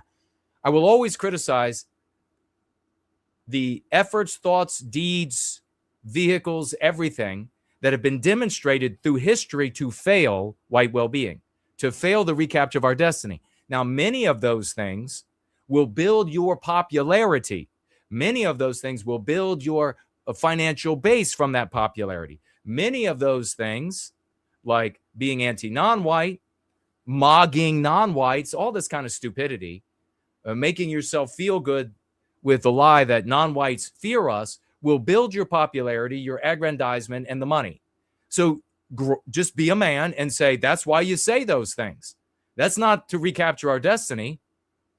You can't articulate how it can go from that to the recapture of our destiny, how individuals can be empowered in their real world environments and repeat that shit. I mean, could you imagine Fro and Jax? Could you imagine some normal guy going to his family or his boss and colleagues at work and saying how much the non-whites fear us because we snap and just murder everybody? Can you just imagine how spectacularly bad that will go for that white guy? How much not only of a non-starter that would be, but how that would harm our effort to come together as a people. It turns white people against the white people saying such things. If you engender, if you want to step up, I know you're new to this. If you want to step up and do some good, own the reality of that. Just say, yeah, with these kinds of tactics, I build popularity. With these kind of tactics, I get celebrated, and that's why I do them. I will always criticize. It doesn't matter if it's you. It doesn't matter who it is. I'm always going. So it has nothing personal. I have no idea who you are. I don't even know what your names are, what it means. I was doing this. You're probably not even born. I was doing this and having victories. So acknowledge and be aware and man up to the reality that it's obvious that things like telling non-white or telling white people and non-white people that whites snap one day, they kill everybody, and they should fear us. They do fear us, and how that's not good for us, but it will get you lots of views. Like Jake Moron gets him lots of views and popularity, makes him a bunch of money. Our brothers and sisters are going out into the world and repeating that shit. If you're going to pretend to be a moral actor who care about our brothers and sisters, not just the abstraction of the white race, then step up and be a man. Because these people are going to go and repeat that shit. Or in almost all cases, they're not going to repeat it. But the ones that do repeat it are going to be harmed by it. So just say, yeah, that's why I say that. I say these things if you're Frojax, because it brings in the views. Telling people, because you can obviously look at no white guilt. You can look at Jason Kuna and you can say, wow, that guy has had an uphill fight. He tells people what they need to hear to improve their lives. And that communal effort becomes peoplehood. And everybody in this white resentment sphere hates him for doing that. Because everybody in the white resentment sphere are false flagging pro-white or white nationalists or all of this kind of stuff. They're false flagging it. It's not really their motivation. Now, maybe you're going to say to me, okay, well, I'm doing this to build my popularity so that I can use some of the content from Go Free and that I've seen online to benefit white people. I mean, at least if you're going to play that you care about white people, actual white people, not the abstraction of the white race, then at least say that. But did you have a dad? And I don't mean that to insult you. Did you have a father? Are these guys brothers? What are they? Do they, I haven't looked close enough at their faces. Are you half brothers? Are they brothers? Did you have a dad? Was he dominant in your house? Are you, as 777 says, you have like a problem with masculine leadership? I don't know. I'm asking you. I don't know anything about you other than if you say things that are detrimental for the recapture of our destiny and ending our victimization, I'll criticize that. This bullshit about criticizing, you can never criticize on the right. I criticize retard. And I mean it clinically, literally. I criticize reject. I criticize idiocy that get our brothers and sisters harmed. I will always do that. So it's criticizing the right. You can't criticize what we do over here. Sure, that sounds like a recipe for disaster.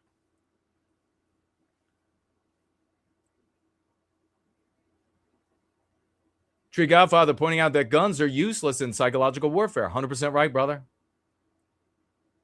Craig is here. No white guild. Dan is here. The enemy is actually bringing us together. You mean our victimizers, the hardcore anti-whites out there? Yes, but only if our people have the tools to see that victimization. Then all of their efforts, and this was my thinking back in the day. What do we communicate to get all of our brothers and sisters empowered so that all of that might, the trillions of dollars, the control of all the media and etc., all of that works to our benefit. And yes, because of these tools, it is bringing us together. That's one of the things that the ethnic American imbeciles couldn't understand, or they refused to understand because they were being intellectually dishonest.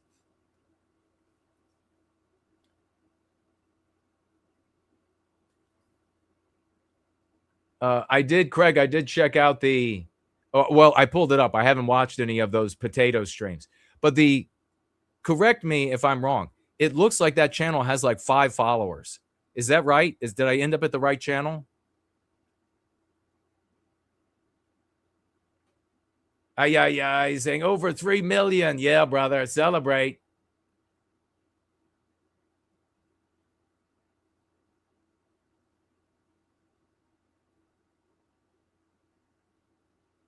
saying they should take dance lessons from the great Jason before they take a shot at the hierarch of Western kind. Oh, there's a lot I could teach them. There's a lot I could teach them. But they're not going to want to learn. There's no, one of the norms that has been completely white erased is the respect that we, white race, Westmen, used to show to our elders who are demonstrated time, sincerity, success, etc., in service to a thing. That's almost, it's totally absent in the white resentment sphere. Every new 20-year-old shows up and he's like, oh, damn, I know exactly what I'm doing. I.e. Hermes. It's a great example. It's just an E.G. Hermes.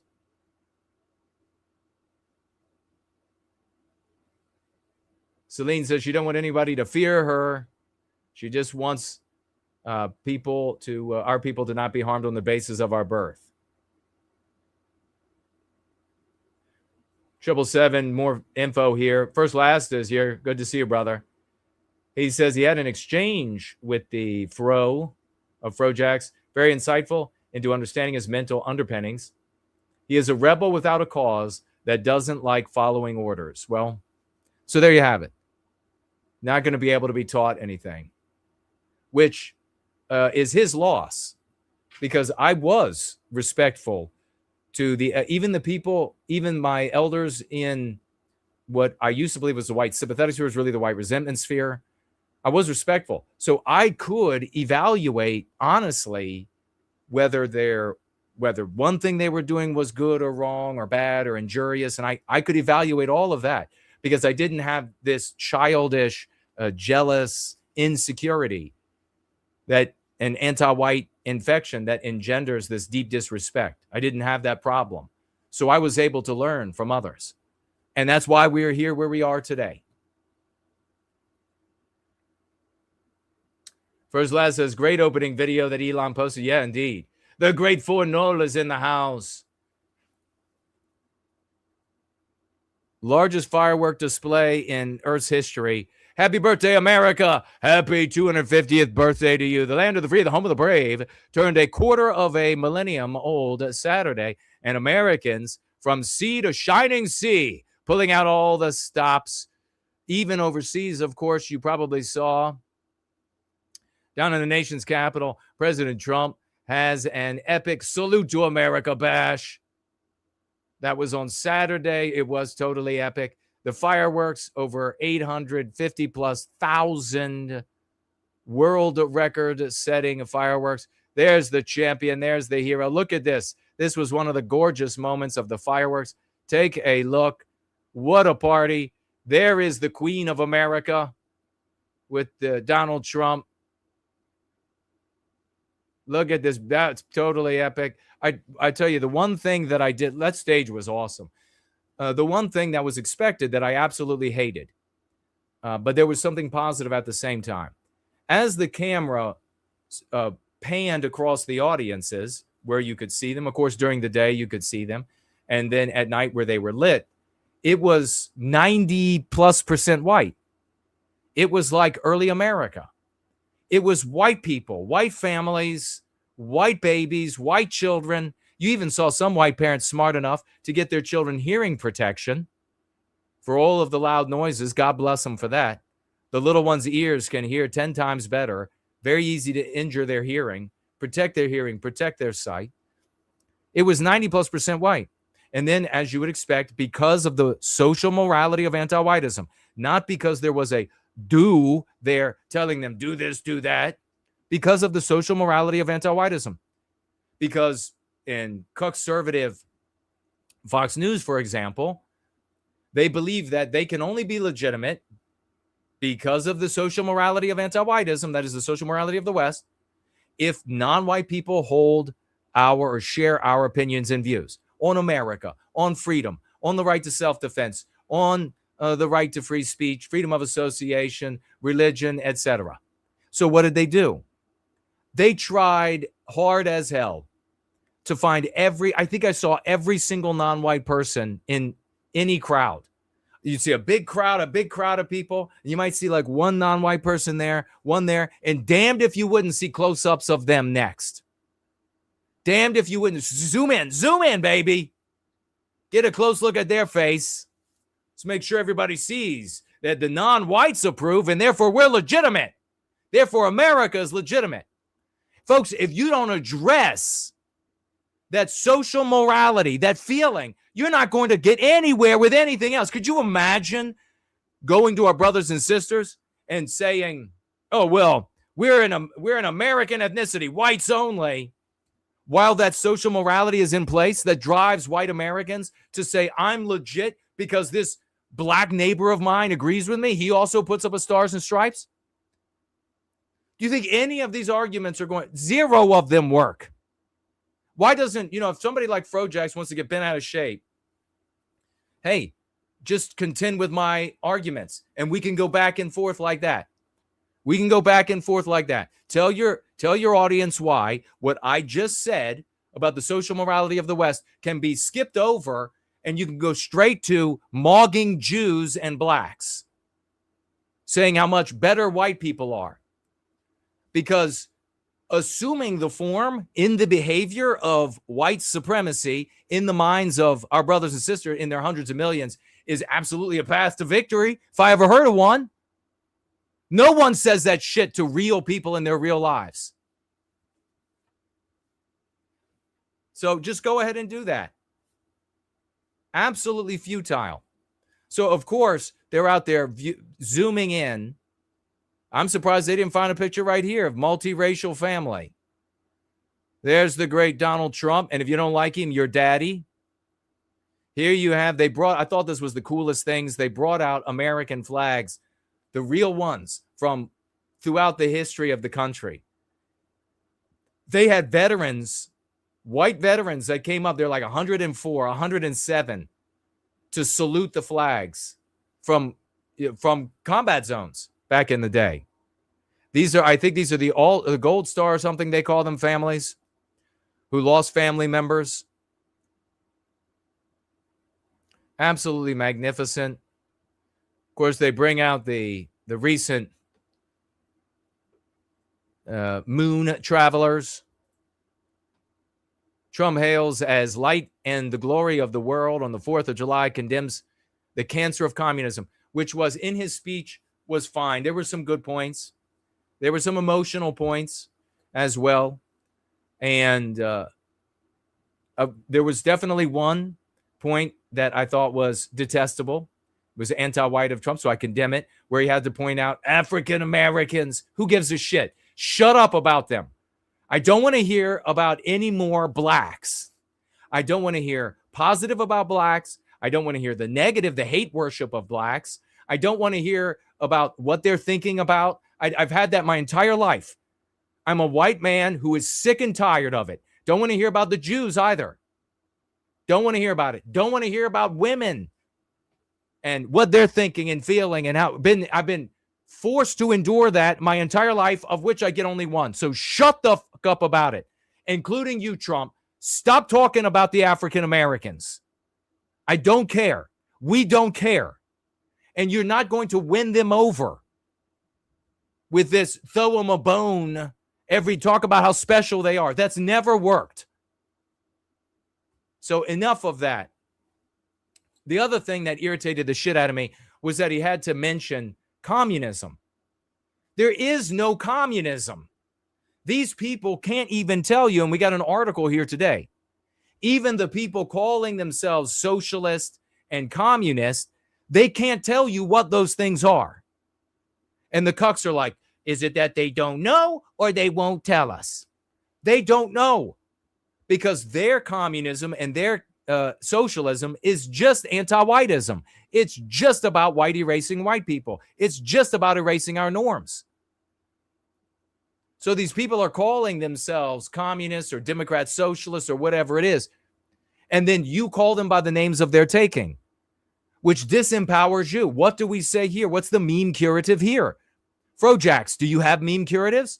Or are you just going to mock Jews and blacks? I'm Talk about low-hanging fruit as well. How gay. How Claudine gay.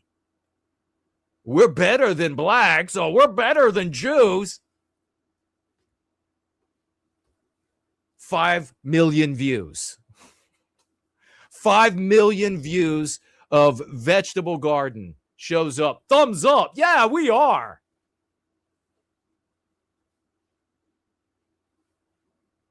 So communism is no threat to the United States. It is preposterous. It is what anti-whites, increasingly non-white anti-whites, the complexion changing in the Democrat Party, want to call themselves. The older Democrat Party, anti-whiteism in general, both on the right and the left, was a lighter complected anti-whiteism, and they didn't like as much using concepts, names, titles, communism, socialism, too near to the atrocities, to the failures, to the etc. So they said, that's bad marketing. But the new dumb-ass anti-whites darkening complexion, they're like, let's run with it. It's all just a title and a banner that they're sticking in the ground of anti-whiteism. It's just the entire terrain is anti-whiteism. A banner on it says socialist or communist. So I thought both of those things really hit a discordant key during his speech that was otherwise pretty damn good. And I would have no one else in the world, aside from maybe me, delivering that speech to the American population. President Donald Trump marked the 250th birthday of the United States, speech paying tribute to the glory of America while vowing to protect it from the cancer of communism, not the threat. For 250 years, the United States has been the promise, the light, and the glory among the nations of the world, all over the world. They try and to be like us. Nobody can be like us, Trump said to a cheering crowd of more than 150,000 people. It was more than that. The Capitol was surfeited. So typical bullshit right here.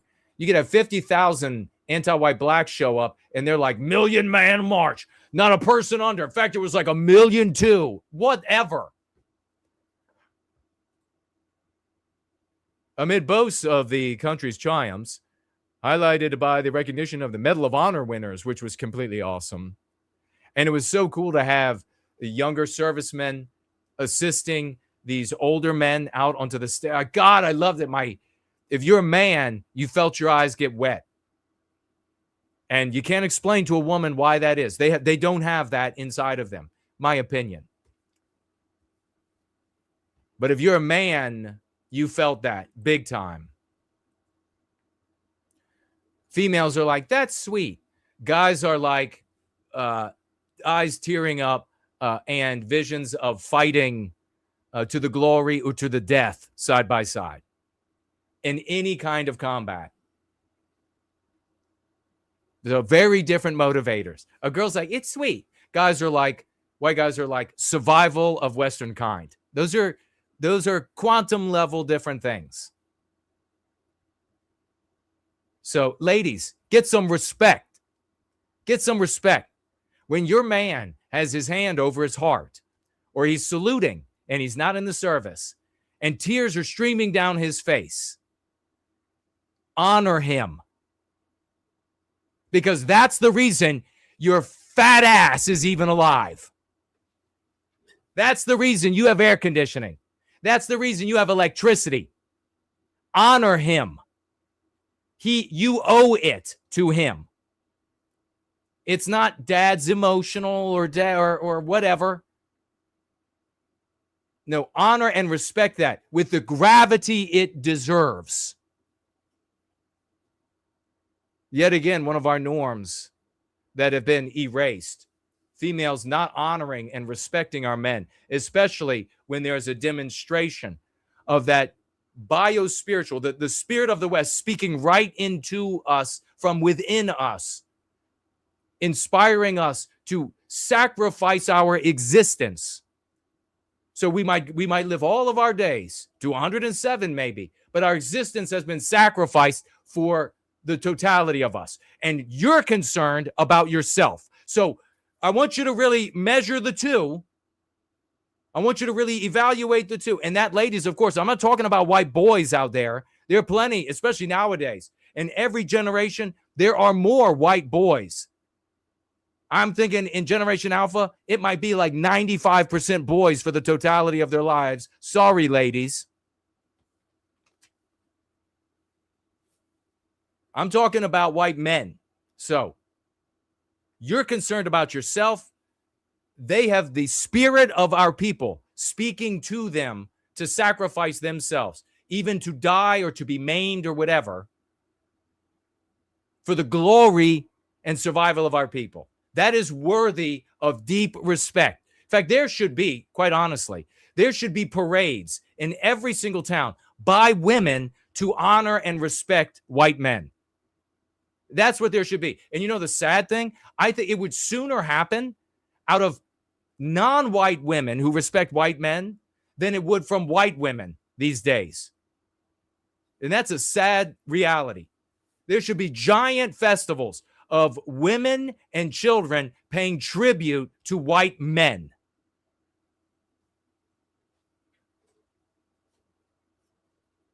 Yeah, they just don't get it. Females, really, you don't get it. You know, just as a guy could never know what it's like to carry a baby, you could never know what it's like to have God himself of our race, the biospirit of our people, speak directly to us. Only men get to experience that. We don't get to carry a baby. You don't get to hear from the voice of God.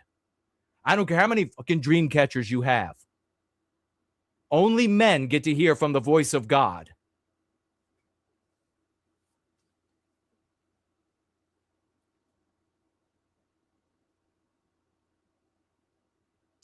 We don't want communists in our country, he added. This was the Claudine Gayest part. Never worked and it never will work. It's anti-whiteism. Will anti-whiteism continue to grow? Yes. Will there be an increasing number of anti-white, non-white individuals who assume the title of communist and socialist? Yes.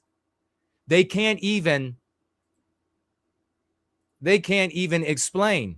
Here's one of them right here. We'll be getting to a little bit later, maybe. Nithya Raman can't or won't explain socialism. These people are anti-whites. They have no idea. When they look out like Mamdani at the economic system, they say, white people have money. Let's take it from them and give it to everybody else. It's anti-white in its character, in its drive, in its essence, in its origin, in its destination, in what they celebrate. They do not ever say to themselves, Benny Johnson, Donald Trump, they don't ever say to themselves, how do we more equitably take the money from the wealthy and then distribute it to the working white poor? They never say that because it's not communism. It's not socialism. It's not taking place in a vacuum. It's taking place in anti-white world. Who else showed up to DC, ladies and gentlemen? Well, we'll be talking about it. Patriot Front did. Were they doing the right thing? I don't know. We'll take a look. Maybe they were. Trump reiterated his warnings from a speech one day earlier at Mount Rushmore. We like to stop a threat like that immediately. So he's talking about communism. It's such a shame. And why do they do this? Because of the social morality of anti-whiteism. White people could have anti-whites, and this has literally happened now. I mean, you see it. Henry Novak's father. You see it. Austin Metcalf's father. Now, countless times. You can have non-white people killing anti-white non-white people, raping and murdering whites, and saying they're doing it because they're white. And because of the social morality in Western civilization, white people still won't say that it has anything to do with race, that it's about victimizing us. What a fool's errand to think that you're going to be able to bring any argument to the white race when they can't even budge because of the social morality to mention that, yes, what the anti-white murderers and rapists are saying, that they're doing it because the victims are white, is true. They can't even bring themselves to say that. It's so difficult to point out that it's actually anti-whiteism. They'll go to these contorted lengths. These are, Cirque du Soleil contortions to say it's anything other than anti-white. And you think you're going to bring an argument about anything else that's going to benefit whites? I've been right all along. And all of these is definitely, my predecessors, if their agenda had been in the right place, their goal had been in the right place, they would have immediately adopted Go Free. They would have put me on their shoulders. They would have put Go Free on their shoulders. My peers would have done the same. But they were resentment sphere. They were right resenters. So they weren't interested in what I was interested in. And now you have all of these younger guys coming in. And you have all these old, dried up, loser, mentally ill turds. What are they called? Dung beetles showing up. Let's defend the young guys. Let's defend the young guy here, the young guy. Let's defend Edward Scissorgrift. Let's defend him because he's a young guy and he's coming out. He should be celebrated. No, he shouldn't be. Not until he's saying what's productive for white people. But no, they're not going to do that. Trump mainly stuck to his script, but he peppered the Mount Rushmore. The whole setting and everything was absolutely glorious. And did you notice they put these super white light on the president's, on Mount Rushmore faces? I really liked that too. You'll never see this shit again. This is the Trump regime, period. End of it for the rest of your life. Unless they elect me or somebody like me to office, this ain't coming back. That's done. But all the taboo grifters, Trump did something for the group of people that gave him $300 million. So therefore, we have to reject him. Doesn't matter what good he does for white people. It's like I had to tell that American ethnic Travis. It's like I had to tell him, my concern is not with victimizing Jews. My concern is ending the victimization of the white race. And if you feel uncomfortable with the hypothetical white race stops, the injury to the white race is arrested, but nothing happens to Jews, then your motivations are in the wrong place. This is not the right place for you. These are not the droids you're looking for. This is not the right place for you. We put the arresting of our victimization above everything. Above everything. So let's see. Patriot Front. Patriot Front went in. You had all these subtle cues from the Trump administration. People are blowing it. What are you all saying? 777 saying about art. It depends on, maybe you're at least in the way I view the world and the world of art. Art is that which lifts the spirit. It can be in joy. It can inspire a connection with divinity. It can touch us in sadness. But it elevates the spirit. That's the only thing that I consider art. All of the rest is expression. And any human, even chimps, and some of them are questionable whether or not, they're halfway between. They can express themselves. They can finger paint. I finger painted in preschool. In my Christian preschool, I finger painted. That's expression. And so much of that, of course, we know. We looked back and the evidence has manifested of this, the anti-white push of all this expression, which the exact same way that the architecture can be harmful, the behaviors we see in society, if they are not harmonious with our biospirit inside of ourselves, when we look at art, if it's expression and it's not a reflection of our biospirit, or at least the reflection, a genuine reflection of a biosphere of another group of people that we can at least say that we can appreciate, that's meant to uplift their people so that they harmonize in viewing it. Like, I've seen Asian art that I did not feel our harmonious connection. I didn't feel my soul touched and elevated by it, but I was able to appreciate it. I was able to say, wow, that's a lot of technical expertise. I'm impressed. Everything else is expression. Scott is here. Good to see you. Apophis is here. Good to see you. Black women would be first in line to pay tribute to white men, says Sean. He thinks. That's something I know from growing up in Oakland. And I am sincere. Black women would absolutely do that. Potentially. I all that I could say is one experience immediately comes to mind. When I was in junior high school, if you haven't read my book, Crucible, you got to read it immediately. It's your story. It's all of our stories growing up in an anti-white West. It is all of our stories. It's a shame that the Frojax guy they haven't read Crucible. How could that be happening? All young white guys should be reading Crucible. But what's not an incident that's, I don't think I put this in the book, was that in one of my fights with an anti-white, I was fighting a anti-white black guy, and very evenly sized. He was maybe a tiny bit bigger, taller and heavier. And as I was beating the shit out of him, I suddenly my attention was taken away from the fight to a giant black fat female who was yelling for the white guy who had a Confederate flag on his jacket, beating the shit out of an anti-white black who came to fight me. I didn't go to fight him. I didn't want to fight him. I was scared of him. He came to fight me, and because I'm heretical.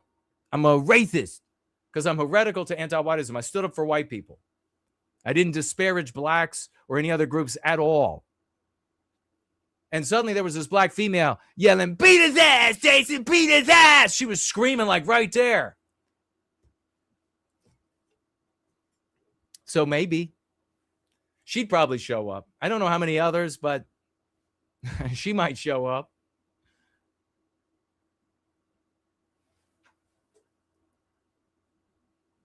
Rambome says, yes, parades for Westmen by women. Let's make it happen. Amen, brother. Amen.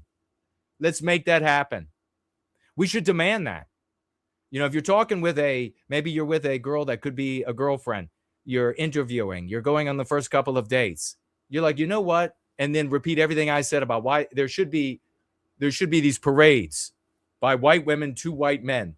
White women have been worshipped since beyond recorded history.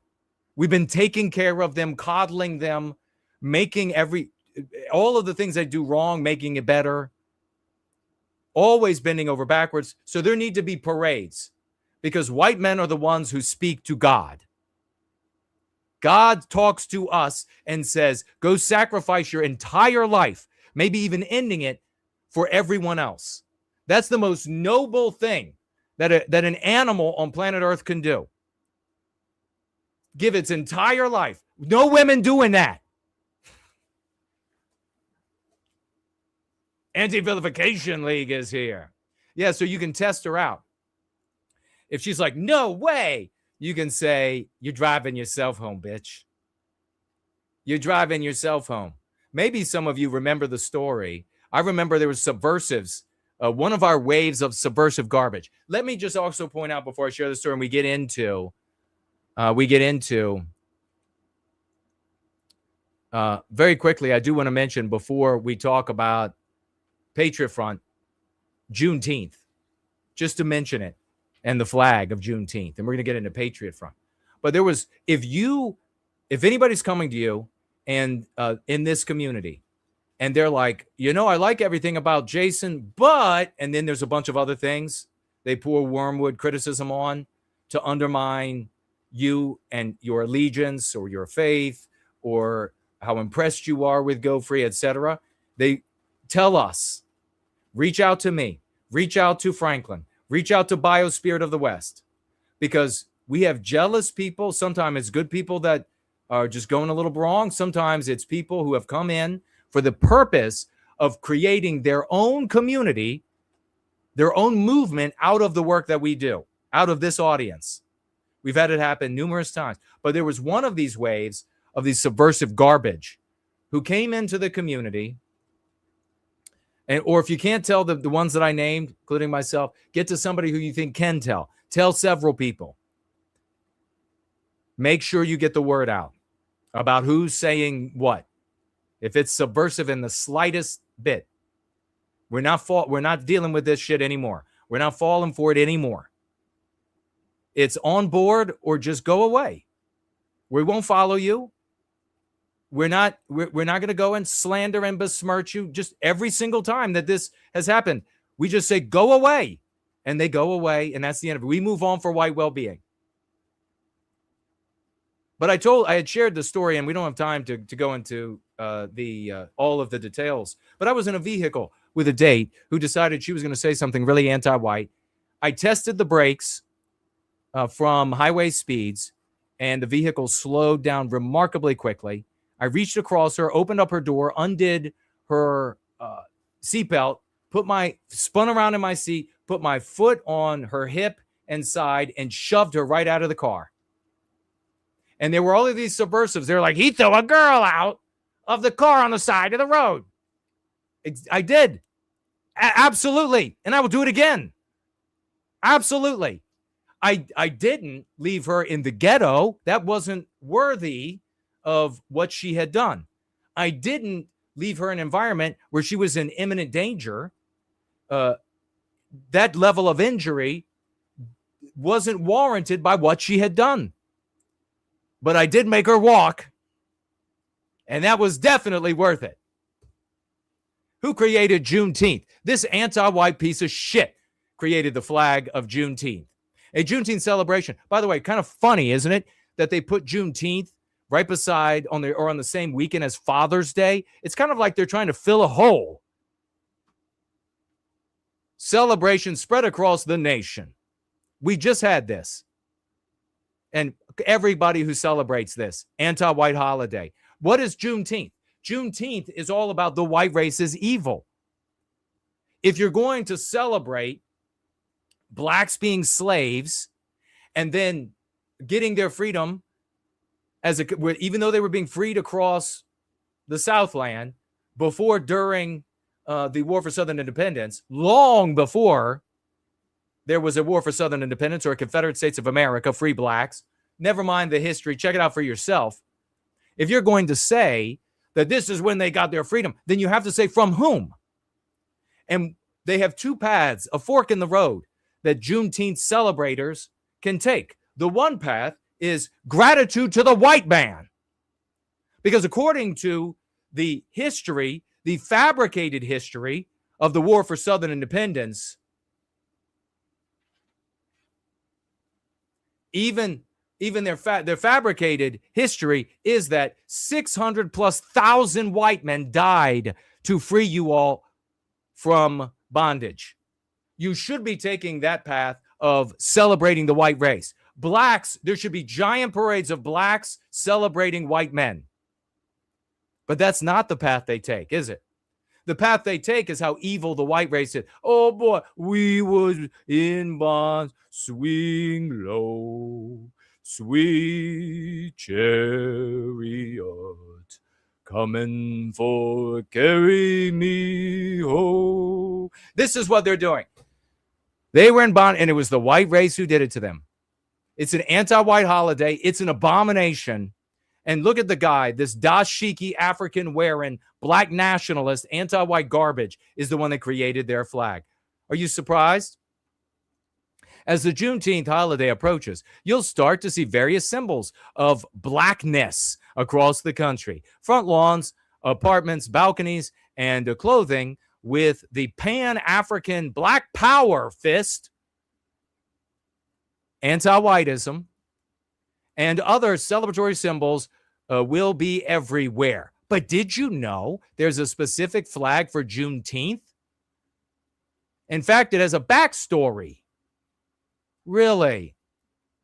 This guy, Haith, he was a anti-white community organizer, an anti-white activist known as Boston Ben. He created the flag in 1987, this hideous abomination. So we don't spend any more time on this. This is a radical anti-white, black power fist wielding black nationalist who was a community organizer, anti-white, a anti-white activist, and he was the one chosen in his creation here to create the flag for Black Power and Juneteenth. That's where that comes from. And what does he get? Laudation from anti-whites. What does he get from white conservatives? Nothing. They just conveniently ignore him. Everybody jumps on board to condemn Patriot Front. New York Post, an anti-white abomination, says white supremacist group marches. White supremacist group marches on Washington, D.C., toting Confederate flags during the 4th of July celebration. First of all, let me tell you something. My family and a lot of good Southerners, real Southern families, on Independence Day, we put up 2 American flags. Do you know which 2 they are? The Stars and Stripes and the Confederate flag. They're both American flags. One is for our identity as Southerners. You get to have one with your gay flag and with your anti-white gay flag and your anti-white Black Power flag, Juneteenth flag, and all the rest. And you get to decide what it means. We get to decide what the Confederate flag means. But you know what? I didn't actually see. I think I saw one actual Confederate flag. The particular version is either the Army of Tennessee, and it was also the naval jack of the Confederacy. It's the rectangular Confederate flag, the most iconic and beautiful flag ever designed. You're welcome, world. So Patriot Front decided they were going to go to Washington, D.C. and have a march. Now, you all know, having marches is not my thing. I don't think they accomplish much to anything. And in the past, that positive, I think probably the negatives outweigh the positives if we were to really dig down. Maybe, depending upon our perspective, we're looking to the individual young white men who are participating. Maybe there are some more positives there than negatives, especially since they're concealing their identity. But more broadly, if we were to analyze it, there are probably more negatives than positives. Nevertheless, because the anti-white establishment, of course, is getting to tell the story, and very few people are going to show up to the degree that you have everybody saying online that these guys are all property of the feds. I think if they were really assets, people like Benny Johnson, they'll say, oh, these guys are all feds. I think even Mark Dice says they're all feds. I don't think so. I think they would, that doesn't mean, I guarantee you there are feds in the group.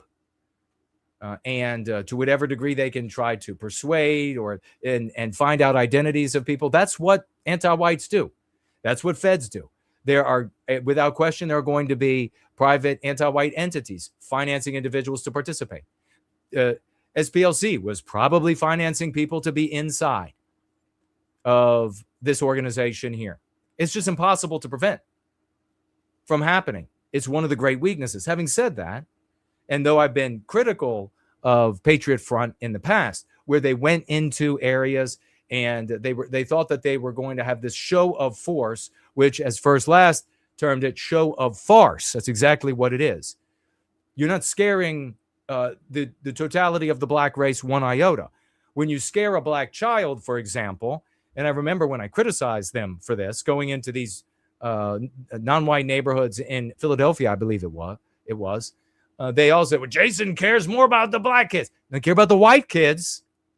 Scaring the black kids is going to turn white people against you, and they won't come to the defense of the white race and therefore protect white children. So I gave my criticisms, And instead of my criticisms being addressed in a mature way, I was, of course, roundly slandered. However, some magical way, there was still some influence that happened. And we've seen several marches since then where, as I said, that if they're going to do this, be totally clean cut, no intimidation, go out of your way not to intimidate, just be the kind of white guy. You got to wear a mask because you don't want your identity to be discovered and to be ruined as the social. You should all also be using Go Free to address the social morality that compels you to have to wear a mask. That if these guys are going to be clean cut, they're going to not be intimidating. They're going to go out of their way to not intimidate. They're going to say and demonstrate with their bodies, hey, we're white guys and we object to the victimization of the white race. None of these arguments that they attribute to you, and I don't know anything about if this is true, if Patriot Front is calling for a 0% non-white America, totally just dead, DOA. White people are not going to hear any of that shit. I hope that's falsely attributed. But if they're going to show up and in a very clean, this is the only way that it can be done. And that's what I saw here in the video footage of what Patriot Front did. So did they do the right thing? Yeah, they did the right thing. Anti-whites, of course, they still were going to get involved. And as you probably saw, they found a black female. She was probably planted on the train to be photographed with these guys and to look scared. That's how anti-whites work. Do you remember the woman in the red dress with Griffith and running in front and the so that she would be shoved over as the other anti-whites came and threw rocks at him back in the BMP days? Do you remember that? All of that was staged. They got great footage of him and his entourage throwing this woman in this dress to the ground when she was part of it and positioned herself to be thrown to the ground as they attempted to flee people, throwing rocks and bottles and everything at their heads. You probably don't remember because you weren't involved like me. Nick Griffin, you probably don't remember. But you get to find out. So they're going to do that. Obviously, that's one of the hurdles of doing something like this, which is why I'm not a huge fan. They could hire people, and probably not even for money, to go up and start an altercation, start grabbing two of them, and then they've got to grab back, and then that's what they get photos and videos of. Yes, I side with the white people. Yes, I know what the anti-whites are doing. We got to be aware. We got to be aware of the impact on our brothers and sisters in their millions. Hundreds of mass white supremacists descended on the and I don't know how many or what percentage or if there are any that are playing the villain in the anti-white narrative. Whatever. We are reviewing. They had a march with flags and patriotism, and maybe they included a Confederate flag among them, which is a good thing. It's an American flag. We decide what it means. Proudly waving Confederate flags during the 250th Independence Day celebration. Demonstrators, there's a Confederate flag. Whoa. This is why I say, and you have to understand the perspective. This is why I say we don't use the Confederate flag. We've had questions before. Should we use the Confederate flag when we're advocating for white well-being? No. For this reason. I'm sorry. Nobody could love the banner and the South, the Southland and the Confederacy more than me. And the answer is no. Because you're going to turn off millions of our brothers and sisters before they even hear a word. The demonstrators were seen wearing hats emblazoned with the logo for Patriot Front, a white nationalist group founded by Thomas Rousseau after 2017 Unite the Right rally in Virginia, according to the George Washington University program on extremism. So they're not quoting the SPLC because they were caught giving millions upon millions of dollars for white people to play the villain in the anti-white narrative. So just remember, when you're anti-Jew, when you're anti-black, when you are for a when you're arguing there needs to be all non-white people need to be removed from America or the UK or whatever it is, you're being paid. These people are being paid by anti-whites a lot. And they're also being paid with sex. Counter protester Heather Heyer. So, of course, this is the direction they have to go. She died because white people showed up to object to anti-whiteism, white erasing the statue of one of the greatest white men, the greatest men of all time, Robert E. Lee, being removed, being white erased.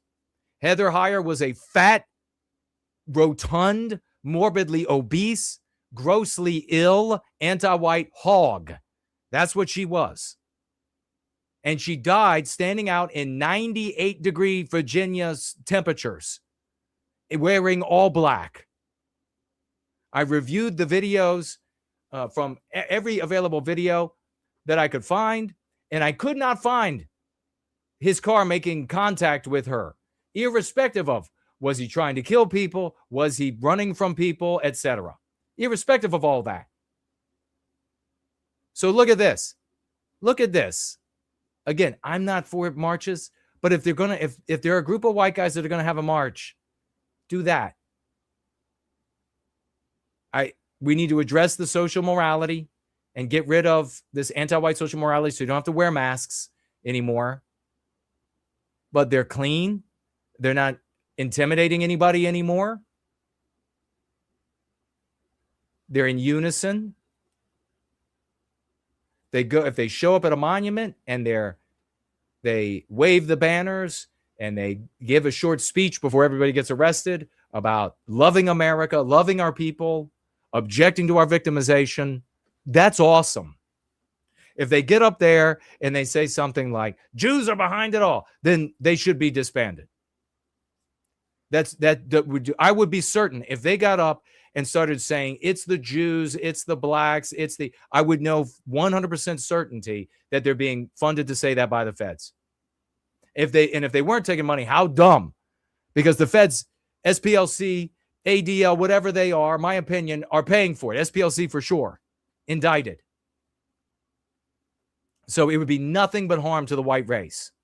You're not going to have this childish fantasy of the black and white. Well, Hitler marched and spoke and shouted at monuments. And so that's not happening. Grow up. Members of the group were snapped. Here it is. Riding the D.C. Metro Sunday. In one shot, a black woman sitting on the train looks scared. As she doesn't look scared. She looks like she has deep contempt for them, to me. There she is. She looks like she's thinking, what all these white motherfuckers up in here? What they doing? That's what it looks like is going through her. No fear whatsoever. And ridiculous. The group chanted, "Reclaim America," as they marched from Washington, D.C. Union Station in a video posted on X. Police were on the scene, and some National Guard members arrived in the area. Let me just ask: did this black woman have a knife driven through her throat by one of these white guys? No. Was this black woman? Was she screamed at and then have her throat slit and then shoved on the floor and bleed to death? No. I think that's might have happened to some white people, though, at the hands of anti-whites on subways. What about, did this black woman get set on fire by these white guys? No, you say. Well, that's happened to white women recently, New York and Chicago, by anti-whites. So I'd say she did pretty damn well. The only thing these guys can actually do is ignore. Don't talk. In fact, if I could give any advice that I know will probably be ignored, but you never know, turn your back to these people. Because that kind of photo and footage is not going to work as well for anti-whites. Just turn around and give them your back. You can have somebody on the other side, maybe 2 rows in, looking at them to make sure that they're not getting out a switchblade or gun or something to kill or stab or maul or whatever your brothers, but turn your back on them. You're not engaging at all. They're nothing. You're riding the metro to get to your event. Turn your back. That's what I would advise if you're going to do this. I wouldn't do this, but if you're going to do something like this, I don't suggest it, but they're going to do it. And so this is my recommendation. The Metropolitan Police Department was tracking First Amendment activities that occurred this morning in the Eastern Market neighborhood. MPD recognizes the rights of individuals to peacefully express their views and remains committed to maintaining public safety and security for DC residents and visitors. Yeah, look at this. The hats are clean. The clothes are clean. The extremist group last swarmed Washington, D.C. during the March for Life rally on January 23rd. And I believe we mentioned there that they behaved much better than they had in the past. And we were delighted with that. In June 22, over 30 members, including Rousseau, were arrested in Idaho on charges of inciting a riot. Were they really is that really what they were doing? Because I didn't see the incitement of a riot. As part of their planned protest of the Gay Pride Parade. So the anti-white homosexual parade. How dare they object to anti-whiteism in the form of enormous multicolored dildos and nude men prancing up and down the streets that we see so often at these anti-white porno parades, oral sex right in front of children that we've seen at these anti-white porno parades, the absolute degeneracy that we've seen at these parades. How dare they object to that? Put them all in jail, obviously. They were ordered to pay a black saxophonist. Yeah, and this is one of the problems. You remember, we took a look at this as well. It's one of the problems. Any freak can run up in there and start a fight. And then, yeah, you're lawfully defending yourself. But the anti-white narrative is going to be that you attacked the black guy. White people are going to receive that information. It's going to comport with the anti-white narrative, all the movies, TV shows, etc. that they've seen. They're going to say expressions of white identity are dangerous. They're hateful. As a result, they're going to turn away from you and us as a result. And still, you're being unfairly treated. It's unjust. I get it.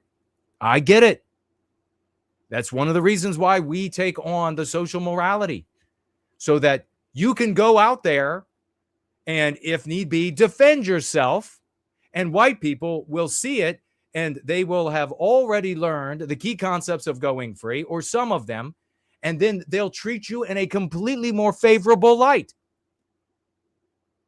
Isn't that nice of us?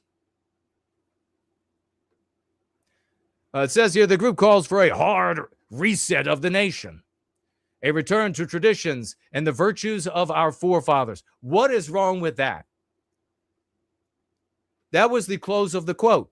But then the anti-white POS author decided to write on, and for America to be an ethno-state for white people,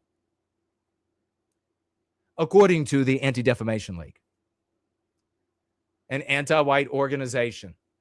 Wouldn't it be nice if white people, instead of, especially in the white resentment sphere, and those white people that are actually white sympathetic, like Donald Trump, like Vance, we're seeing increasingly with all of our swashing on him, like even Johnson with all of our swashing on him, and so many others. Wouldn't it be nice if they decided to promote the white man's ADL, the Foundation for White Wellbeing.org, so that this strategy that works for white people in unions, at banks, at police departments, in Canadian family courts, with international media, and on and on and on, wouldn't it be nice if they supported that foundation so that this foundation could make public comments that would carry weight with the white population about the conclusions that were drawn by the Anti-Defamation League, anti-whites? Wouldn't that be nice?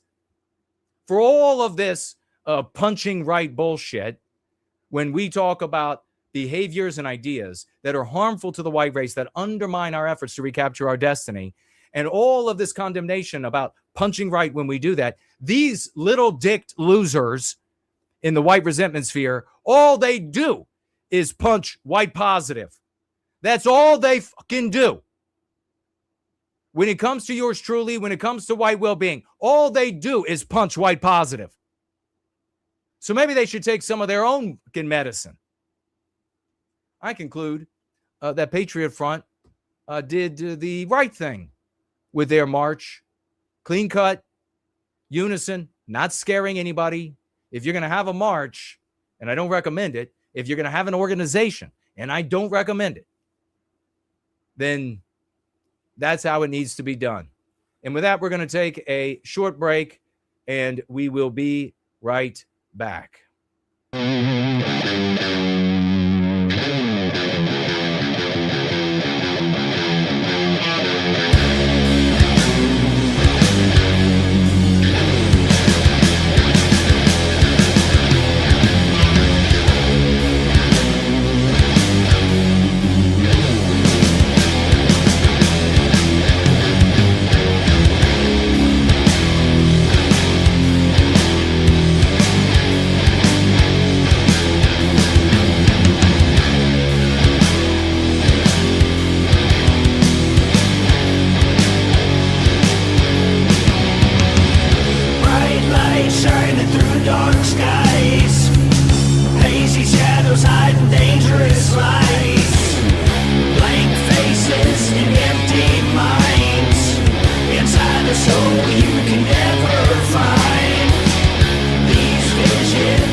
known as the true Westman because of his incredible intellect, and he mogs all 8 billion people on Earth.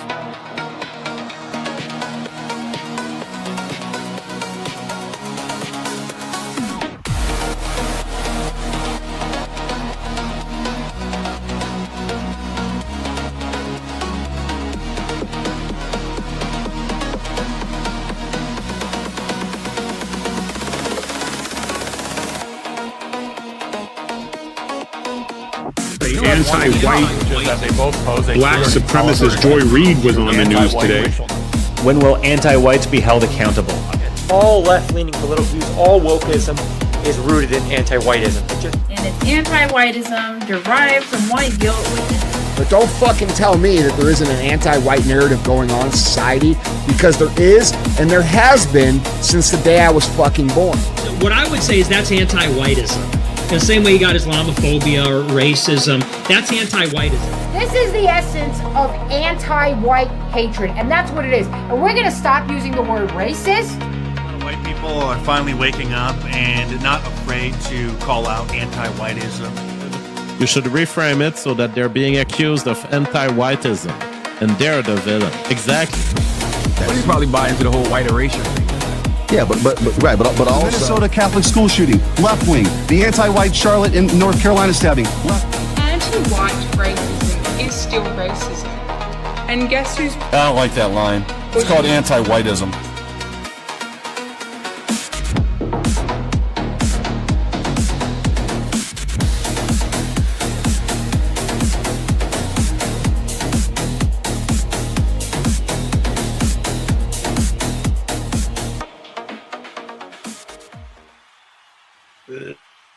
Let's celebrate, ladies and gentlemen. Can we hear the crowd? Is the crowd going?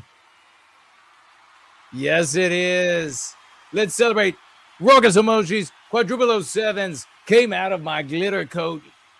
Ladies and gentlemen, it is hot. It's hot up in here. Let's get to the celebration of our work. Swashbuckling announcements. Ladies and gentlemen, here we go. This we understand and no one else does. Zarathustra, this is Friedrich Nietzsche, quote, and those who were seen dancing, that's us, were thought to be insane by those who could not hear the music. Close quote. Let's rock, let's dance. Anglo-Saxon NWG, ladies and gentlemen. 6.3 thousand people exposed by Anglo-Saxon NWG just this week with this one post. Give it up for Anglo-Saxon. What platform is this one on, brother? We are on all platforms. Give it up again. Anglo-Saxon NWG. 282 people empowered here, ladies and gentlemen, by the great work just this week of Anglo-Saxon NWG. Raucous emojis for this gentleman. Raucous emojis. I see Dan away in the live chat saying men bond through shared adversity. So very true. Dr. Igor is with us. Great to see the champion showing up. Let's see those raucous emojis. Fill the live chat. Ladies and gentlemen, follow the lead of the great Ivan Zeharable.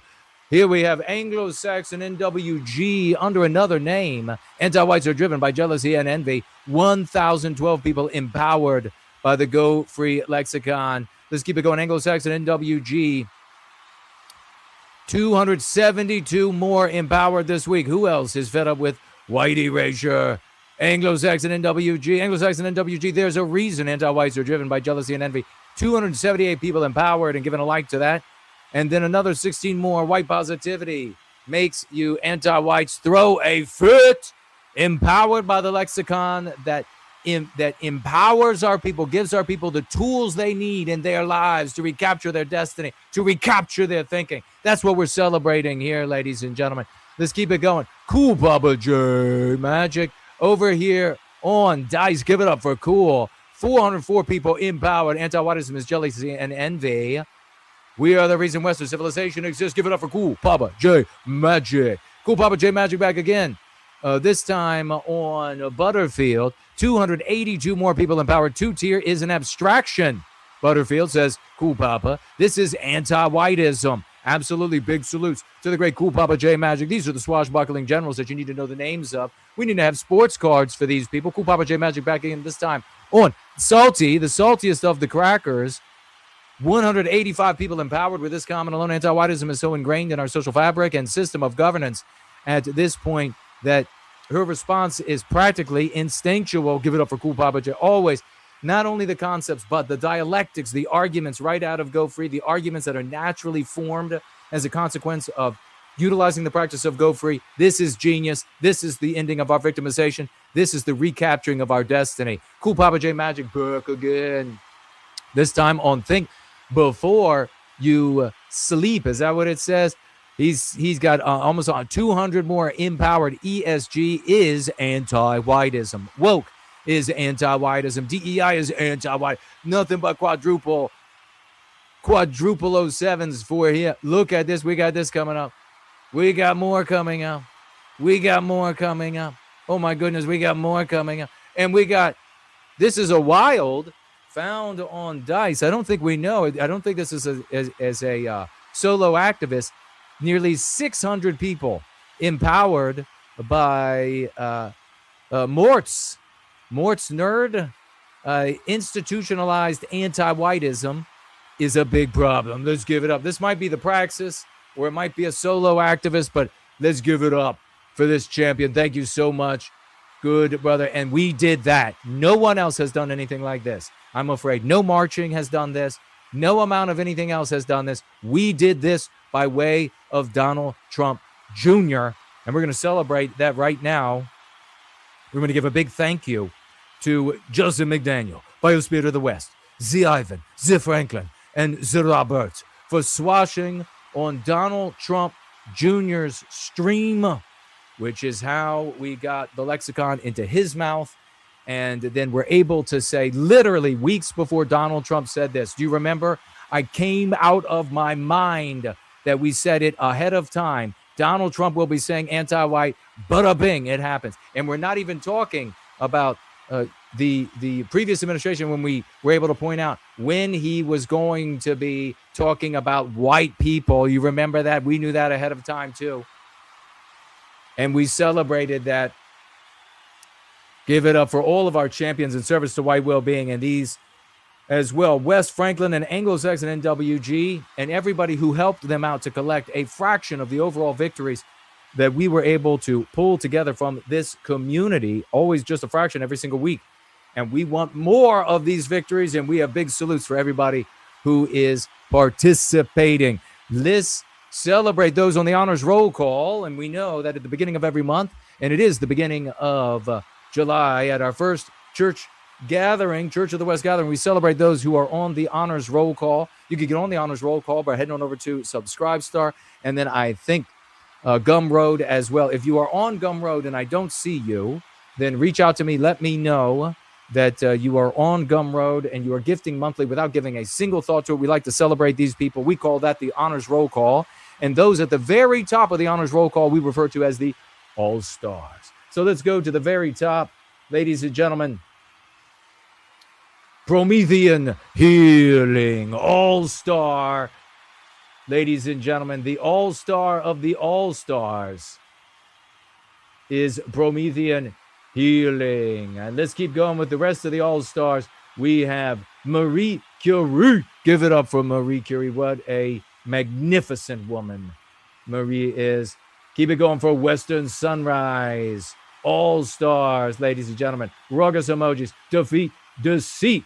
Also in the All-Stars of the honors roll call, Joseph, the great Joseph, in the All-Stars of the honors roll call. There it is. The nameless one is rocking out the raucous emojis. God bless you, champion. We also have Greg wrapping up the All-Stars in the honors roll call. God bless you, Greg. Now for the rest of the All-Stars, we have the great Southern Bloom. Thank you so much, Southern Bloom. We have 17032.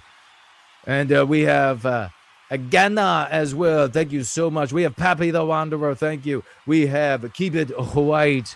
We have Tiniest Squeeze. And we have Mark and Hodeman, ladies and gentlemen. And we have Your LG. Thank you so very much. And we have Earth Mother.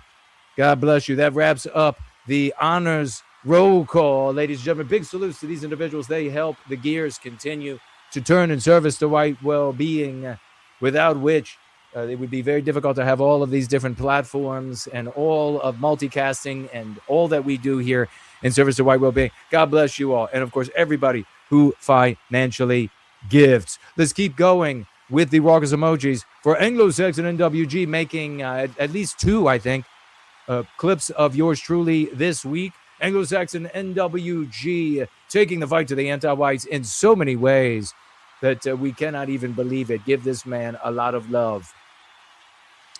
Let's keep it going, ladies and gentlemen, to get over on all of these huge victories on X that we've had this weekend. We begin with the Lady of Shall Not. 51.4 thousand exposed to go free with this post in the audience of Remix News and Views. Give it up for the Lady of Shall Not. Keep it going for Lazy B, anti-whiteism in the WNBA. She writes an original post, 200.5 thousand exposed to the lexical and dialectical legerdemain of Go Free. Give it up for Lazi. Give it up for the Blue Flame, who is coming in here in support of Lazi. Our swashbucklers are everywhere in support. The Lady of Shall Not is back on the board here with 4,194 more exposed to Go Free in the audience of GB News. Big salutes for the Lady of Shall Not. Keeping it going here, the Tree God by the 1,236 exposed to Go Free in the audience of Lazy B. Give it up for the Tree Godfather. Keep it going for Gobbin, ladies and gentlemen. Getting on the board this week. Anti-white propaganda. Gobbin writes, white well-being, prioritize white well-being. I love Gobbin now. Show the man some love. 3,661 empowered by Gavin. Big salutes. Keep it going.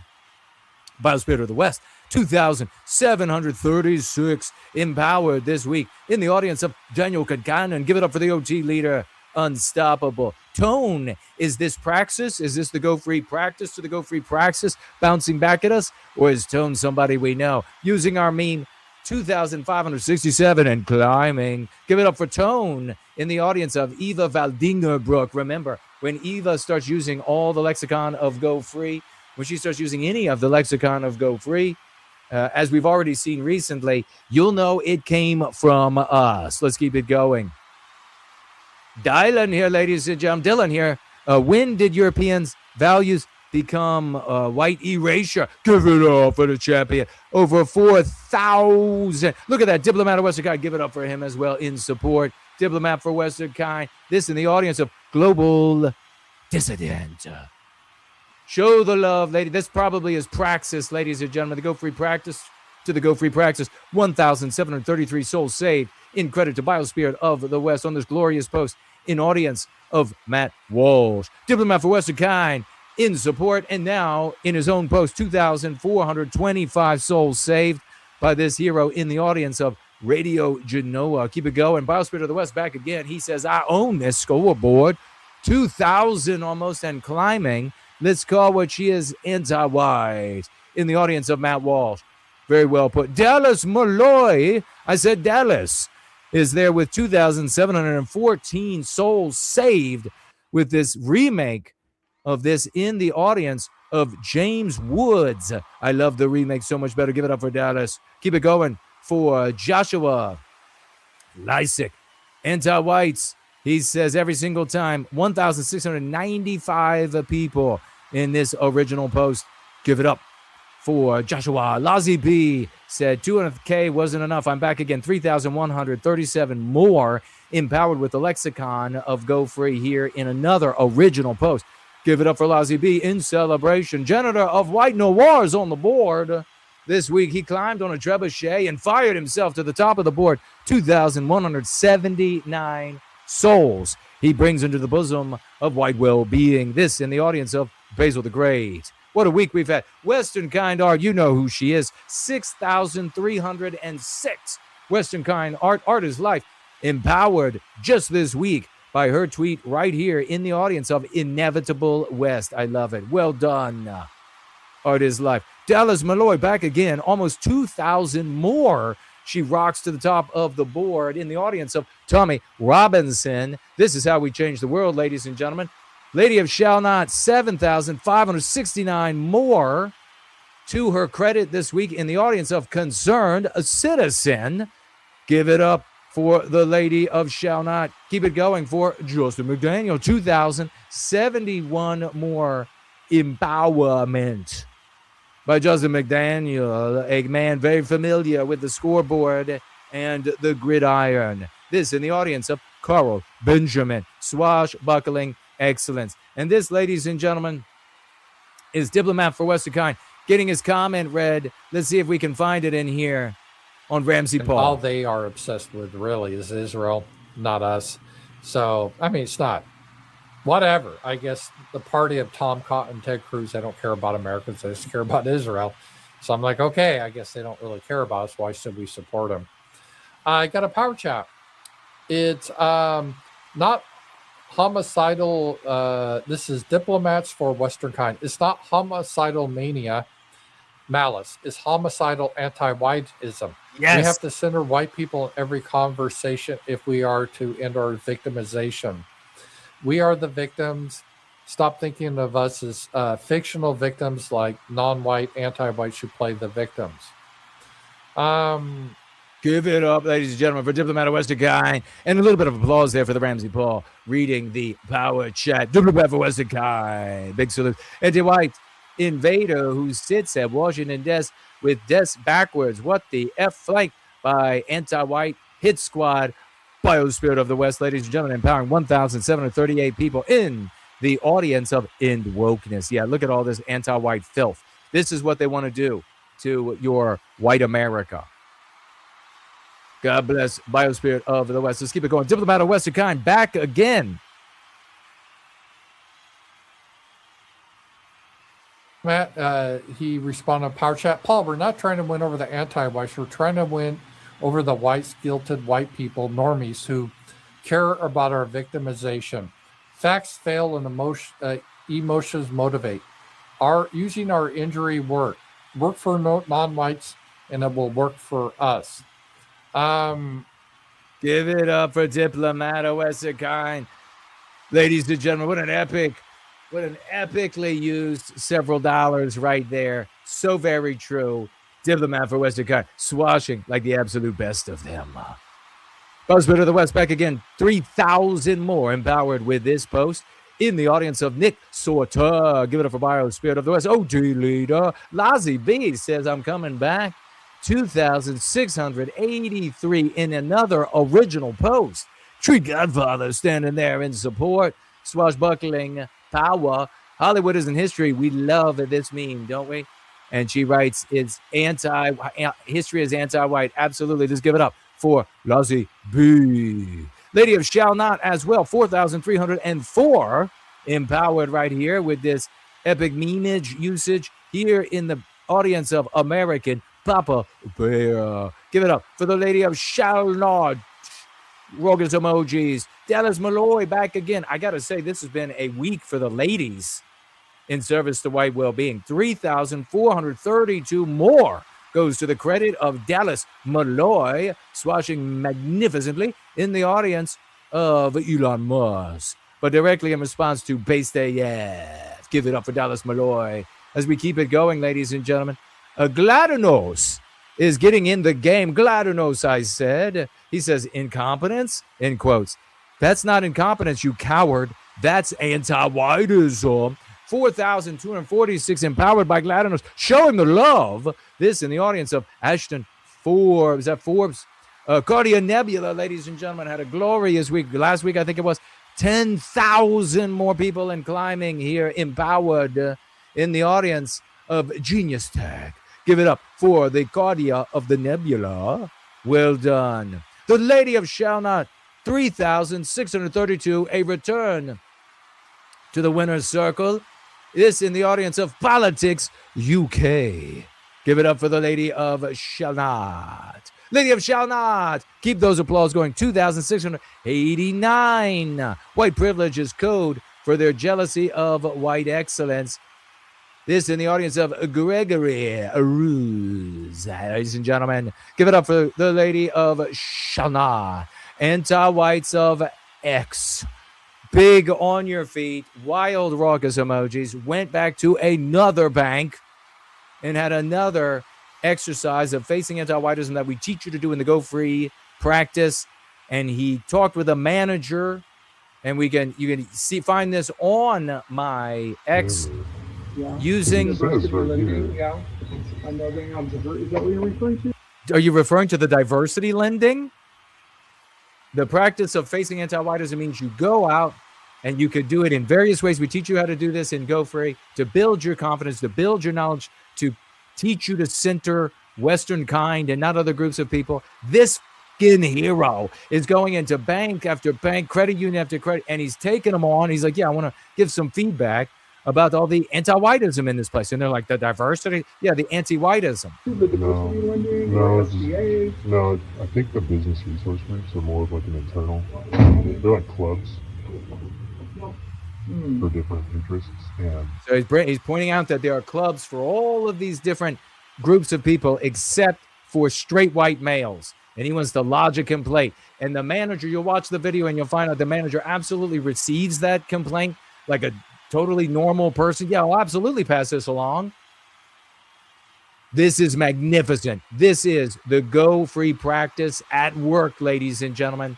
It is replicable. It is scalable. Everybody can do this. Give it up for the anti-whites of X, showing us how it's done. And finally, here we have Joe. Joe is getting in on the swashbuckling glory of this week. Nearly 2,000 views and climbing, empowered by Joe. The police are anti-white terrorists, he says. This in the audience of Raw Egg Nationalists. Give it up for Joe, ladies and gentlemen. And now we have a video. This is what's this Olin Martin show. And this is Yolanda Jones reversing the Go Free lexicon. Every one of these is a victory. Let's hear it. Like, leave those of us who built this. Who? White people? White people ain't built this country, like, for sure. And Trump has just made it okay for them to demonize any country that's black. And they can say anything and people believe it. And so, one of the things that frustrates me even about us is we are surprised when white, right? I'm not surprised when they do that. And I think that she did what we all have to do is every single solitary time that they come at us, that anti-black ism, then we need to call it out. Just like Gabrielle. It was the reversal of anti-whiteism. And we had that American ethnic tard last night saying, you can't do it, except we've done it everywhere. Here you have this black, they never would have said anti-blackism until they were exposed to anti-whiteism. And if you can't understand how that's empowerment, then forget it. This isn't for you. You're too dumb. Garcielle did. And look, I don't speak the language. I think it's French that she speaks. But Creole. I think that we need Creole. Creole. Okay, well, so Creole. And my point is that I think some people don't even know if they know Haitians, right? I didn't know that she was of Haitian descent. And I think that when people who are the target of this anti-blackism speak out, some people don't know they know us. And so I just think it's very, very important. But they're racist. White folks is open season on anybody black. It's Haitian. So you heard her mix right in what they always used before I and this community changed the conversation about victimization. Now, before it was all racist. Now it's anti-blackism. Before it was racism. Now it's anti-blackism. That means they're in our story. Now it's going to be somebody else later. So we don't check her with Haitians. The next thing you know, they're going to be coming for us. Let's keep it going, ladies and gentlemen. Mark Dice, 2-part victory. By the way, this video right here got 50,000 views. Anti-blackism spreading like wildfire, the concept. And we love that. You want more of that. All those old, some of them in their graves now, that said, Jason, you could never do that. Look at it now, bitch. I would rub your face in it like you were a dog that shit on my carpet. 50,000 people saw this. That's what you deserve. Let's keep it. Let's go over to Mark Dice 2-part video right here. How many views saw this? 264,000 plus people. The Women's National Basketball Association has a big racism problem. I'm sorry, let me be clear. An anti-whiteism problem, an anti-white racism problem, ever since Caitlin Clark, an obvious white woman, became the star and the savior of the league. And around here, we don't just use the word racism because it makes people think that it's white people being bigoted or hateful towards non-whites. But obviously any group can be racist, but because that term has such negative connotations towards white people, I mean, seriously, when someone says the word racism, first thing that you think of is white people committing it. So we use the word anti-whiteism. Give it up for King Dice, ladies and gentlemen, but he's not done. This is a two-parter. And remember, working on 300,000. Take a look at the screen there. Take a look at that screen. Working on 300,000 people. That is all of our doing. That is your doing.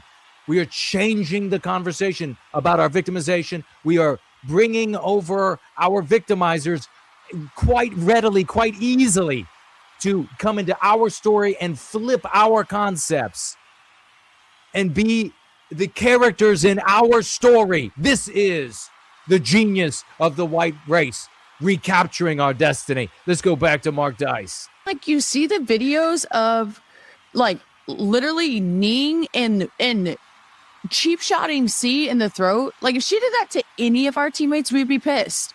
But like, they're definitely targeting her, and the league and the refs do nothing to protect her.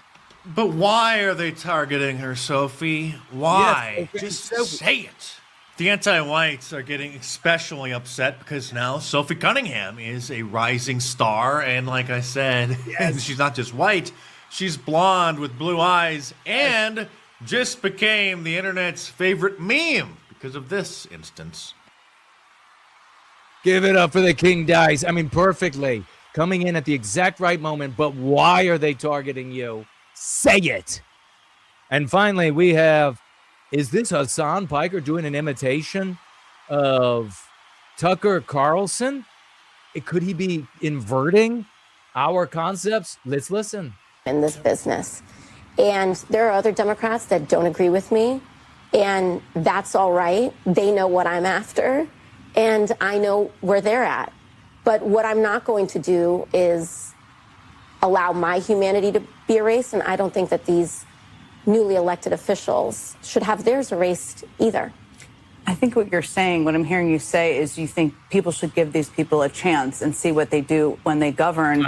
And the challenge seems to be that you, as a leader of this movement, as one of the leaders, are going to have to make sure this doesn't define what the movement is about, I think. Yeah, that's the rule. That's the goal now. Erasing white men from video games was not enough. Oh, so he's mocking Carlson for talking about white erasure. Oh my fucking God. I totally bitch slapped this guy years ago, and his community had to come after me relentlessly, getting the same video, given strikes several times, literally several times, for different things that weren't taking place in the video to try to conceal how deeply I mogged and destroyed this guy. And now talk about the destruction where he's literally using the language that is in our practice Go Free. Now they want to erase white men from Congress. They want to take away the power from the hands of white men. What's going on? How many times can I bitch slap this anti-white POS from Turkey? He and his parents and that whole mob of them need to be rounded up and shipped back. They're no more American than a pile of shit you find randomly in the forest. And with that, ladies and gentlemen, we'll be right back. I think there is a definite anti-white feeling going on in this country, and that can't be allowed. It definitely cannot be allowed. He figured it all out. Nothing can stop us now. We will fight until we defeat the darkest evil of our time. And it has to be crushed.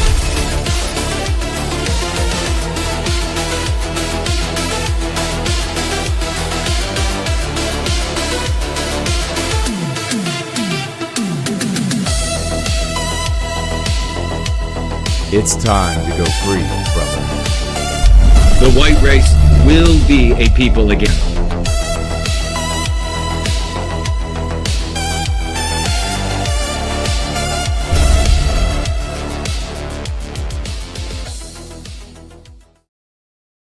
All right.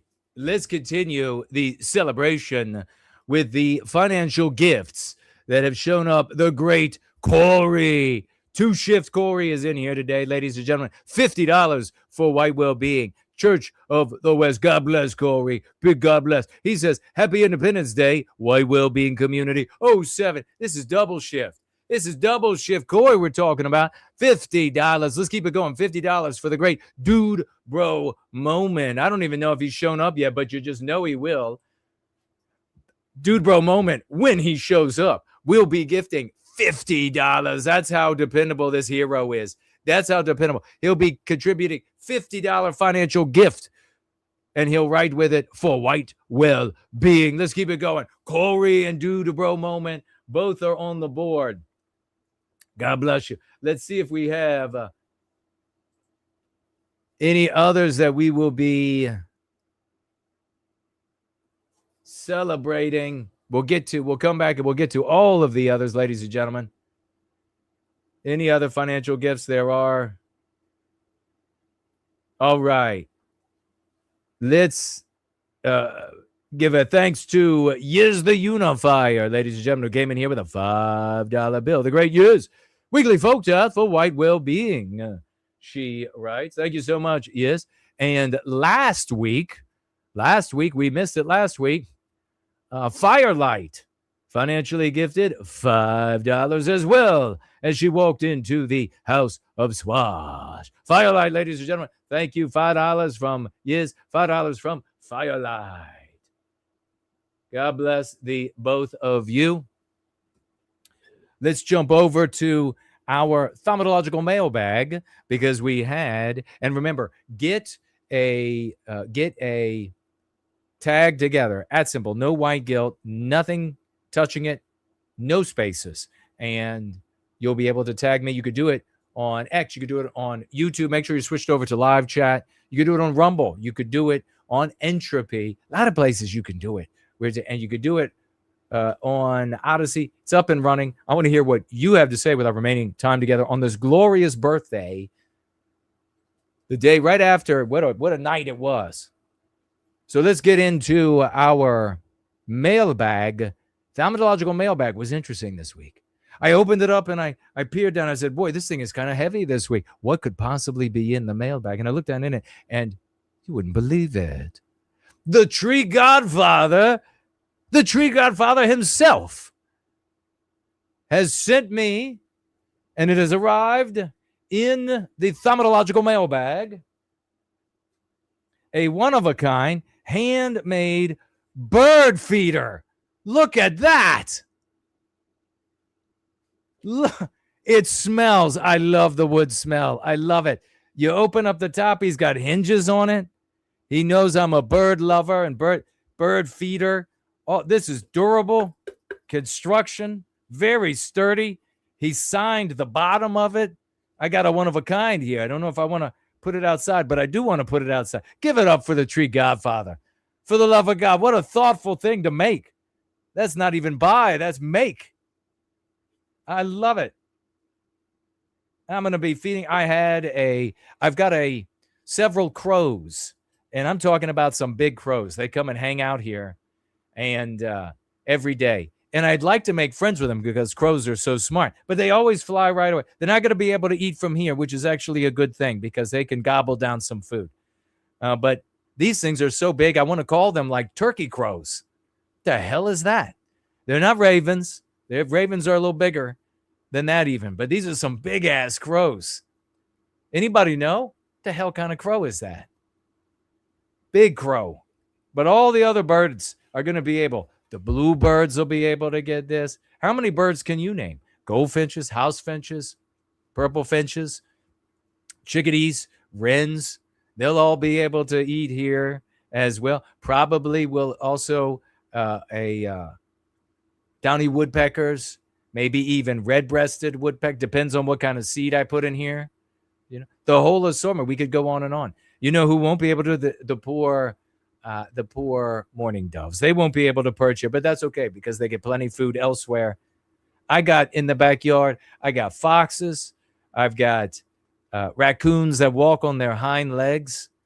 I've got one of them walks on his hind legs. I don't know what his deal is. We've got possum. Had a turkey the other day. Had a jackrabbit, eastern cottontail the other day. Turtle. You think I live like you think I'm a Disney princess, don't you? That's pretty much what's going on here. It goes on and on, but this is going to be great. Thank you so much, Tree Godfather. What a gift. It's going to go. And he says he's already treated it. I like the wood color. So it's heading right out. I had to hold off. I wanted to immediately deploy the bird feeder, but I had to hold off because I wanted to share it with you all, how wonderful that is. Now we can go into a conversation about the types of firearms to shoot birds. I'm a complex man. That is from our mailbag today, ladies and gentlemen. We have no announcements, so we'll be getting to the lesson and anything that you all have to say in our remaining time. Of course, we do have this story about this woman, Ramans Dodge, when she was asked about, what is social? You're a socialist, so what is it? And she's like, nah. I bet you she can tell you all about anti-whiteism, though. Let me see what you all are saying. The nameless one is here. God bless the nameless one and everybody who was raucous emojiing their asses off. Tree Godfather, Marilyn, Joe is with us. Cool, Bubba J. Mac. Nameless one says, I love how you batted for us at the gum tree was nearing its end. I know it must have been frustrating, but you did a damn good job. Oh, thank you so much. It was great. It was glorious to come in there and lay waste. Like at first, you don't know. And this is something that we talked about in the GFC meeting. At first, you don't know if somebody comes up and they are talking like they're going to be intellectually honest and fair and calm. And you don't know, like, is this an honest actor? And unfortunately, for us, we are normal, healthy white people. So we want to believe that there's going to be normal, healthy behavior in others. You don't know until you finally discern that the person that showed up is not intellectually honest. They don't want to have an actual conversation. They have an agenda, and it's an agenda to serve their own asses, monetarily, physically, the aggrandizement, etc. And so, yeah, we had to go to war against that. But when the guy, like, we finally figured out he wasn't just like kind of a confused. We've had cool people show up at these spaces over the years that are kind of confused. They're not, everybody's got like their positives and their strengths and weaknesses, right? We've had people come up and they're kind of confused and they're like, I don't know. And they end up being good guys, right? And they come on board, they end up being good guys. This guy came up, he seemed confused. And when I saw him at first, I was like, have I seen this guy before? And like I said, he brought that crack Kathy with him. She showed up at the same time with a bunch of these others that, later we figured out was the ethnic Americans. But I didn't even mention that one of in these ethnic American spaces, they have these wild shouting moments where they threaten murder and everything. And one of the guys showed up and followed from, one of these other ethnic American space people showed up and started screaming on the gum tree, saying he was going to murder the Travis, the ethnic American, over using the word European or not. I mean, that's the kind of people. So when he showed up, like, we were like, is this kind of just a mentally slow person? Should we just walk them along honestly? And, what choice do you have?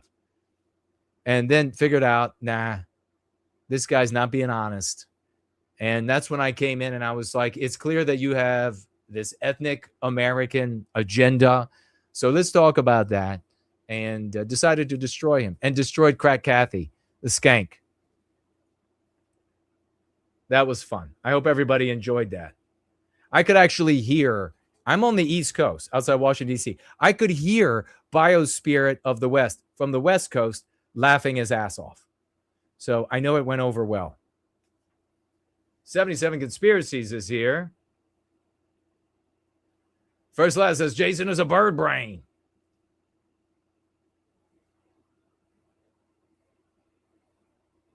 He said, First Class says, recheck Cash App. We will definitely do that. Brother, we're not going to let it go. Problematic Biospirit in the house. Looks like the chat for me was disconnected briefly. Says here, I don't know if it was for you all. I hope there wasn't a glitch on your end. High Speed Drifter, good to see you. I think you should interview Frojax and Jake Monroe. I am not giving them attention or time. Absolutely not. He says, but you could give them the lexicon and dialectics. They're not taking it. If they demonstrate, here's how this will work. If they do shows and they're like, holy shit, the no white guilt guy has been here forever.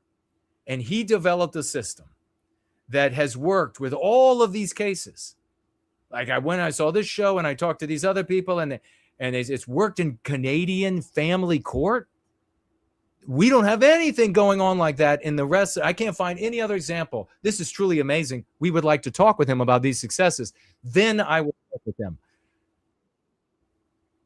There is no way that I am going to reach out to them like I'm coming to them to try to get some of their attention. Absolutely not. I am the guy, and this is the community that have had the successes. They come here showing deference and respect for our successes, for the amount of time that I have fought with the imbeciles to do all of these victories, to stand in my way. Do you follow me? I don't go to them and say, come on to my show and let's have a chat. No. You're going to show up with respect and deference for all of these victories. We don't have an equal standing by any means. The reality is that if I wanted to just build a big audience, I would taboo grift. I would say all the things. I can easily talk to non-white people. It's not a thing for me. I can easily talk to them and say anything I want. I know in those taboo grifting circles, with all of these nerds that make up the follower count, they're too afraid. And so when somebody says something like online to a non-white person to insult them or to mock them, they're like, oh, I could be doing all of that and so much more, and just playing the fools out there, as Barnum and Bailey would have you do, and have a massive follower count and be doing nothing but damage to the white race. So I decided a long time ago, when I dedicated myself to freeing Western kind of anti-whiteism and protecting white children, so that the great Western spirit within us would manifest everywhere we are in the world, that I was going to sacrifice myself. So that was made at 12 years old. I've been doing that ever since. I'm in the position to now be approached with respect. And that's what Frojax, that's what they should be doing. Frojax should be saying, excuse me, sir. May we please have a minute of your time, sir? That's what they should be doing. So, I mean, could you imagine me going after 3.5+ decades in service to white well-being? All of it costing me money, time, effort, all of the decisions I had to make that made my life less economically wealthy, less wealthy in experiences and peace of mind and just peace. I could go live and bamboozle wealthy people at a beach for my whole life. I could go and provide them value greater than others around them and just live fabulously stress-free on the beach. And I choose this. And I've been fighting against the anti-whites. I've been fighting against all these resentment sphere losers slandering the ever-living shit about me. And all of these waves of subversives, all of these cranks. I've dealt with all this shit all over my whole life. Then you get these little dilettantes that show up taboo grifting, and as a consequence, get a big audience, and then you imagine me going to them.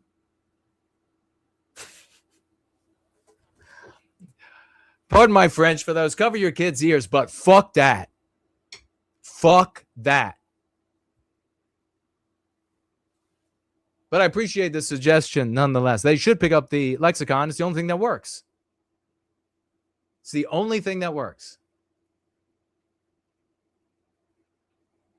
If you're not using the lexicon, then you're using one of the other strategies which fails.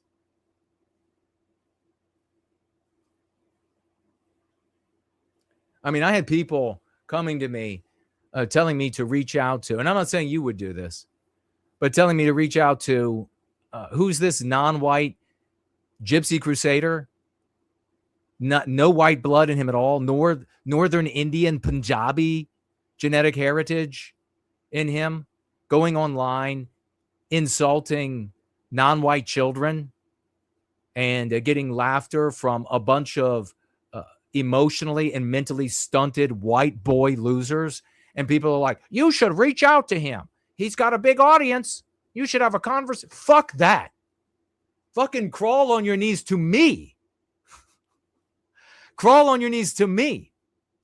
I went to the leading figures in the white sympathetic sphere with the proverbial hat in hand. How can I help? What's going on? What works? What have you been doing? Who have the insightful ideas? What books have been written that are good and people should, if these guys haven't read Go Free after all of these victories, then what the fuck are they even doing?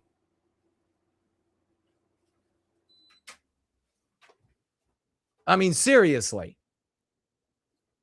I went to all of these places, proverbial hat in hand, deferential, respectful. Why? Because I am a person that deserves respect. You don't get any of that from any of these dilettantes. No respect whatsoever, because they're in it for themselves. So it's up to all of these people, including the Frojax guys, if they're going to demonstrate that it's actually about helping real world white people. Because if it is, then we've got a strategy that's working. And it's worked on virtually all continents where people are. It's worked in numerous languages. We share the receipts of all the victories, all of the testimonials. Where are the testimonials from people saying, hey, you know what? I learned how to mog Jews the other day online. So I went to school and I started telling this Jew in my class how shitty his people were and how great mine are. And everything went great from that. Everything went great. Well, how often does that happen? I really get this. Another thing too is this notion that there equality, that there's some sort of equality between activism. Like they're doing a lot, they're doing this activism and you're doing your activism and yeah, you guys can have a talk. Are you fucking kidding me?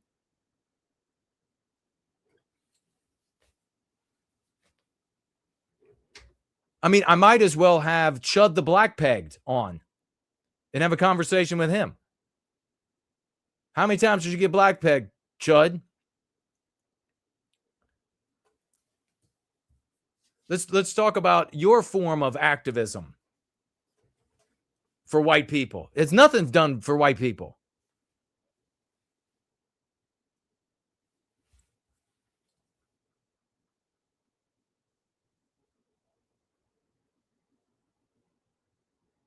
So like I said, I don't know who these guys are. They might be great guys. They might not be great guys. But I can tell you what, if they're going to bitch and moan that I criticize destructive behavior that they might engage in, if they're going to bitch and moan about that, then they're signaling that they're not great guys. Don't come to me and fucking say, I'm in my 20s. I'm in my 30s. I've got it all figured out. I've been in this for 2 years. Give me a break.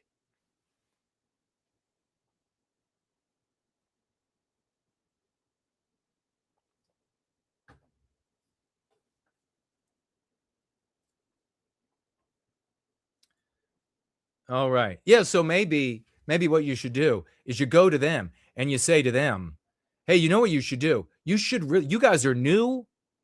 You haven't done this for shit. You're getting online, and in these cases where Jason has criticized you, you're like talking about how non-white people should fear the inevitable uprising and murder of all non-white people by white people, really demonstrates how callow you are. And so you should really show the respect that is a normal and customary for white males to a white guy that's having all the success, Jason Kuna.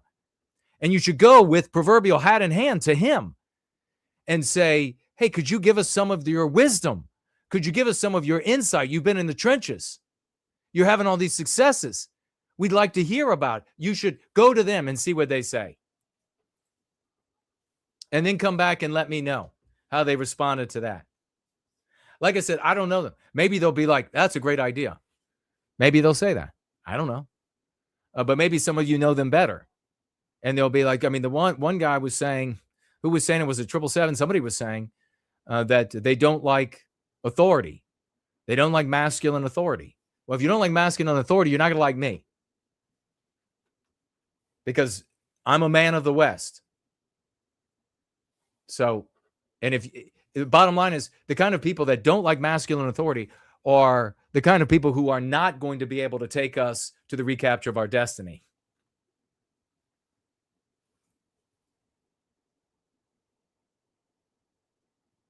Testosterone crows. For the big crows, man, them some bitches are like, if the beak is here, the tail feathers.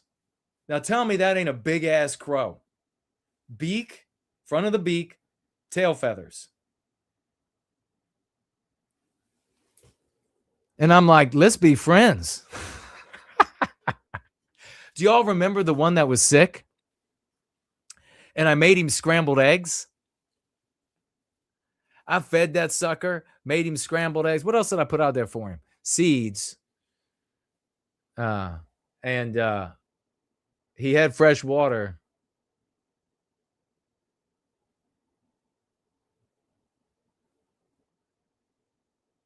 I'm shocked by the amount of money that Jake Monroe guy makes through super chats alone.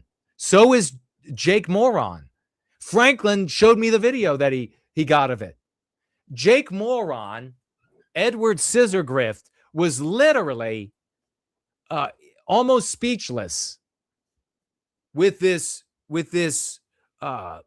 muted joy, like a child at Christmas, looking at the money pouring in and the subscriber count going up at the exact same time while he's live. And he's like, guys, I love you. I love you. I can't believe that a goth guy, I'm not shitting you.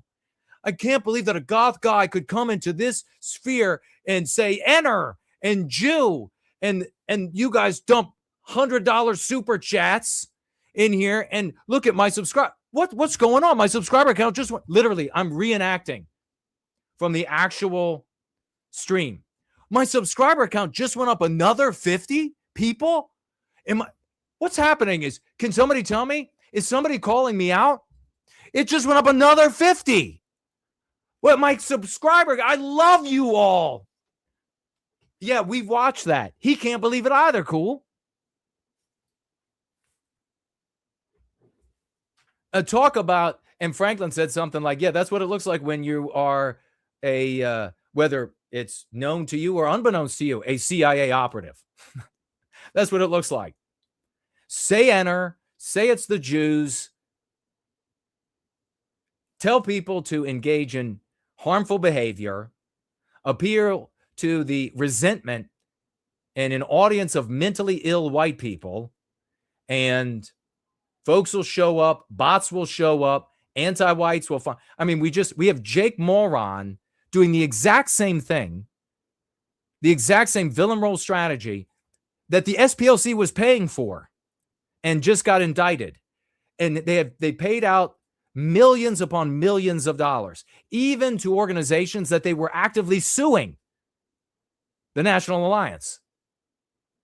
And people are looking at Jake Moron, and they're with the news out there that anti-whites pay for people to be villains, and they're watching Jake Moron's follower count go through the roof and income go through the roof, and they're like, nothing strange about that.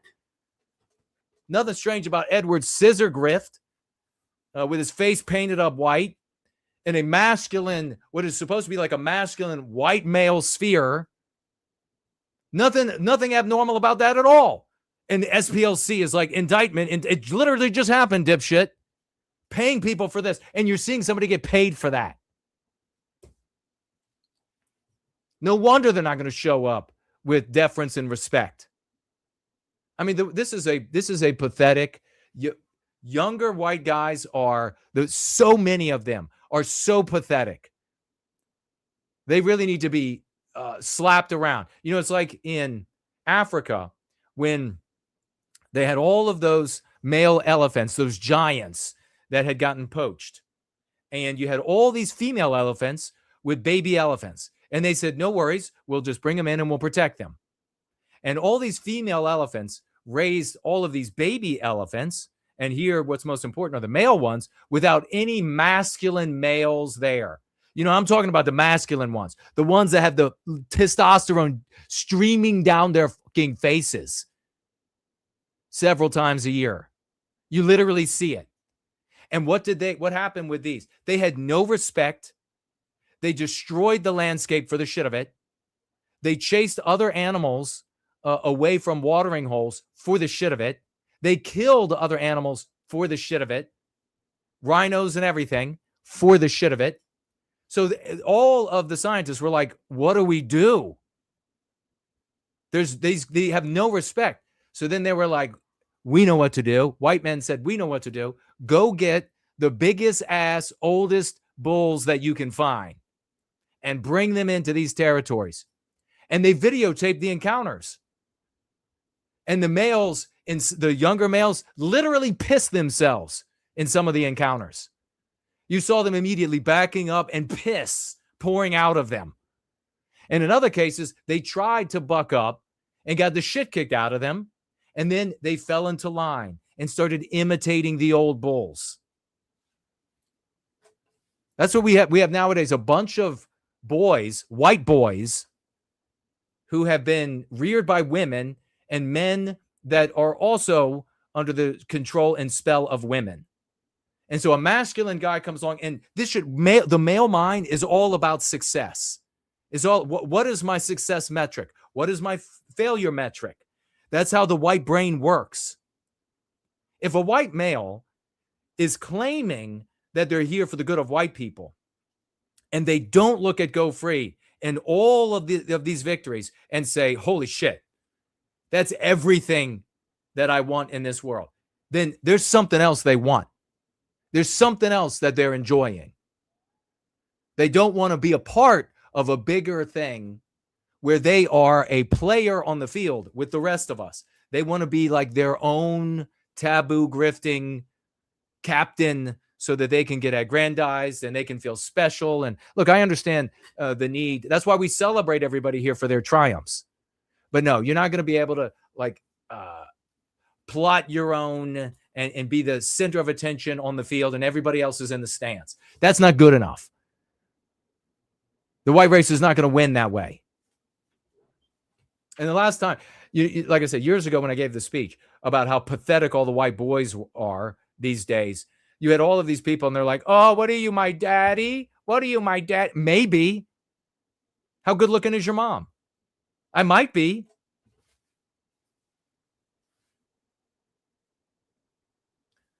Cool Papa J Magic finishes up with hundreds and hundreds of dollars over and over through his streams. It's freaking wild. Yeah, I mean, you all see here every time we get together, these glorious champions who financially gift. It's not even a piss drop in the bucket compared to what taboo grifters do. Not even a piss, there's not even a drop of piss in the bucket.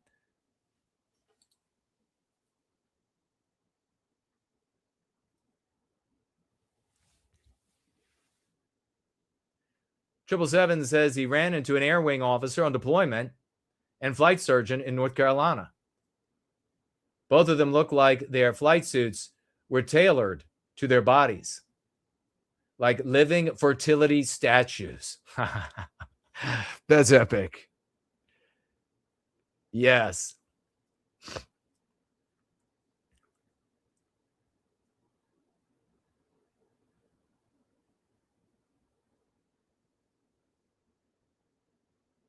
High-speed drifter pointing out that hierarchy is the most benevolent system. I guess of you mean of structure? Honorably? Yeah, they have completely, these taboo grifters absolutely disregard hierarchy and no respect whatsoever. So I'm not showing them any. Let's go to them and see how they respond. Because I tell you, what I actually did, what I lived, was people came to me and they said, oh, this Sam Dixon, yada, yada, you know. And I was like, oh my God, I'm going to go there like hat in hand. I want to learn. I want to see what's happening in the world. I want to figure out how we can fight back against this. So I lived it. If they don't want to do that, then fuck them. They can go cry about it. They can go on other people's streams and cry, oh, it's the infighting.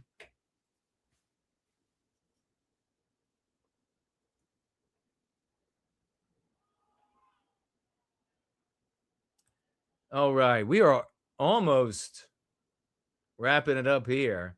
The elephant lesson is a cautionary tale of what happens without fathers and strong male role models, writes Log in DOS. 100%. It is a cautionary tale. 100%. In fact, you know what? Why don't we, as I look across your tags and look for any other financial gifts, we will listen to a song by Anglo-Saxon NWG, and maybe it's something that people like Frojax should heed.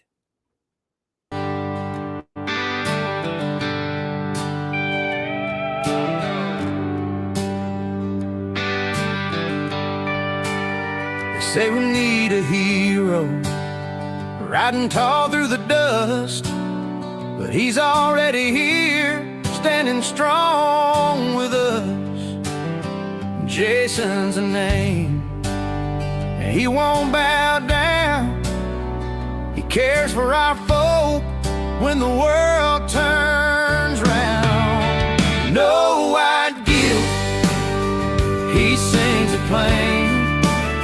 He don't play their villain in their crooked playing.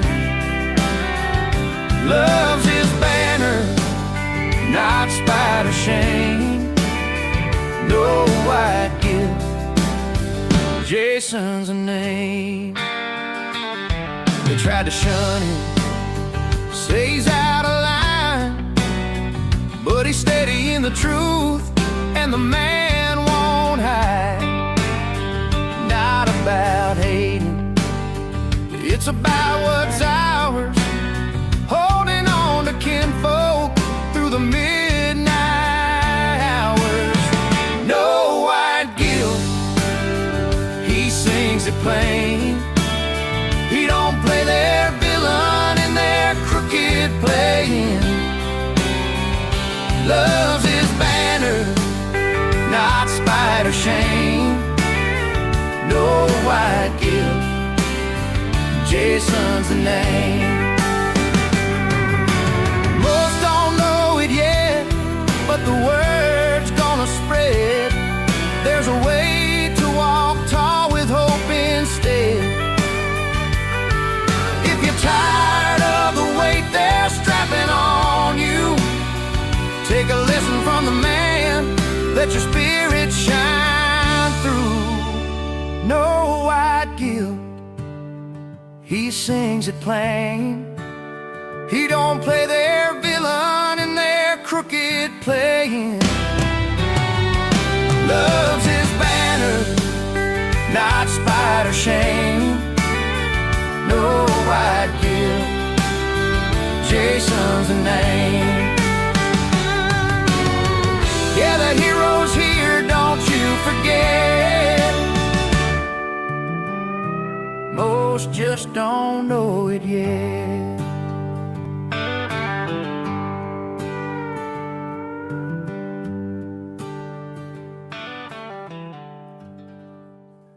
Big salute to Anglo-Saxon NWG for making that song. I really appreciate it. We have a financial gift that we have to celebrate. Raucous emojis, 07007's Crowns and Gems to First Last, coming in $50 for white well-being from the good sir, First Last, musical genius, advocate for white well-being, has seen all of the rest and has come to what works. $50, and he writes with those glorious $50. I love it. Thank you so very much. He says, you are brilliant. So are you, good sir. Thank you for that. Big salute. Let's celebrate this man. Get this man some pianos. Get this man a few pianos. He only plays like 16 instruments. Get this man a few pianos. Big salutes. God bless you. I really appreciate it. And we have over here, Land of the Fake and Home of the Gay, a $5 financial gift. He says, thank you for such positive leadership to take our people in such a positive direction. God bless you for being here. God bless you for standing shoulder to shoulder. I deeply appreciate it. Thank you for those powerful words. We also had a tag for me a little bit earlier, Bone Secure, talking about the females, the type who are the empathicas. Bone Secure says empath equals granola infused. Yeah, definitely show that to your females. It's some even in the Christian circles, but definitely in the pagan circles. Make sure you don't have one that thinks she's empathica.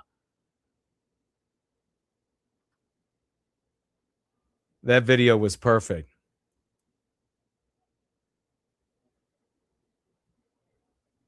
Oh, how about this? I didn't know this. Land of the Fake points out that Frojax sells merch with the words "No more white guilt" and never mentions no white guilt. Well.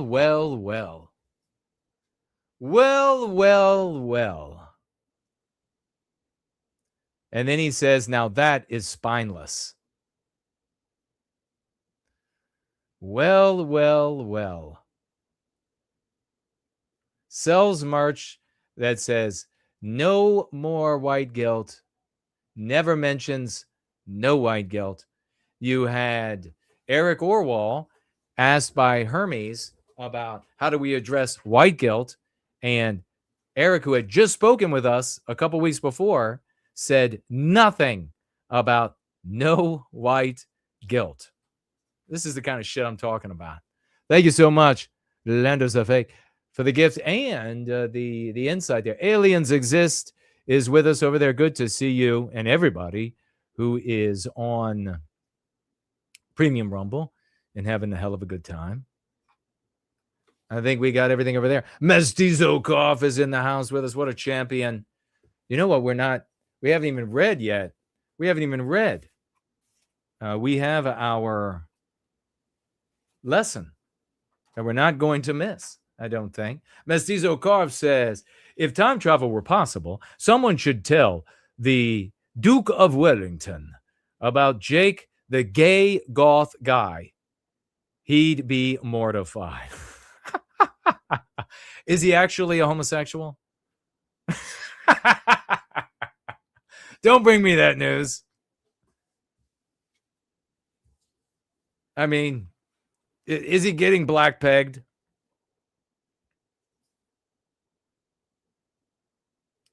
High Speed Drifter says Jake Monroe should immediately donate to political campaigns and white charities. Amen to that.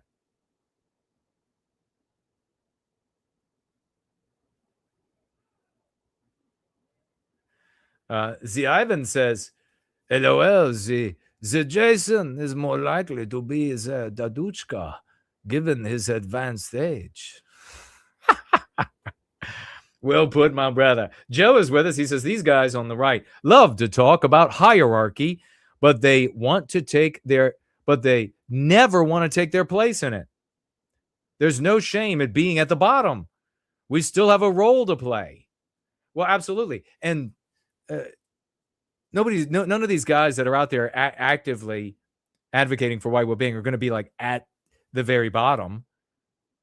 Yeah, the endless talk about this like white superiority and hierarchy and all of that, just like you said, perfectly said, Joe, echoing what you said. But then they never want to acknowledge any hierarchy. They're the top. They've done it all. They figured it all out. They've been here a year and a half. Give me a break.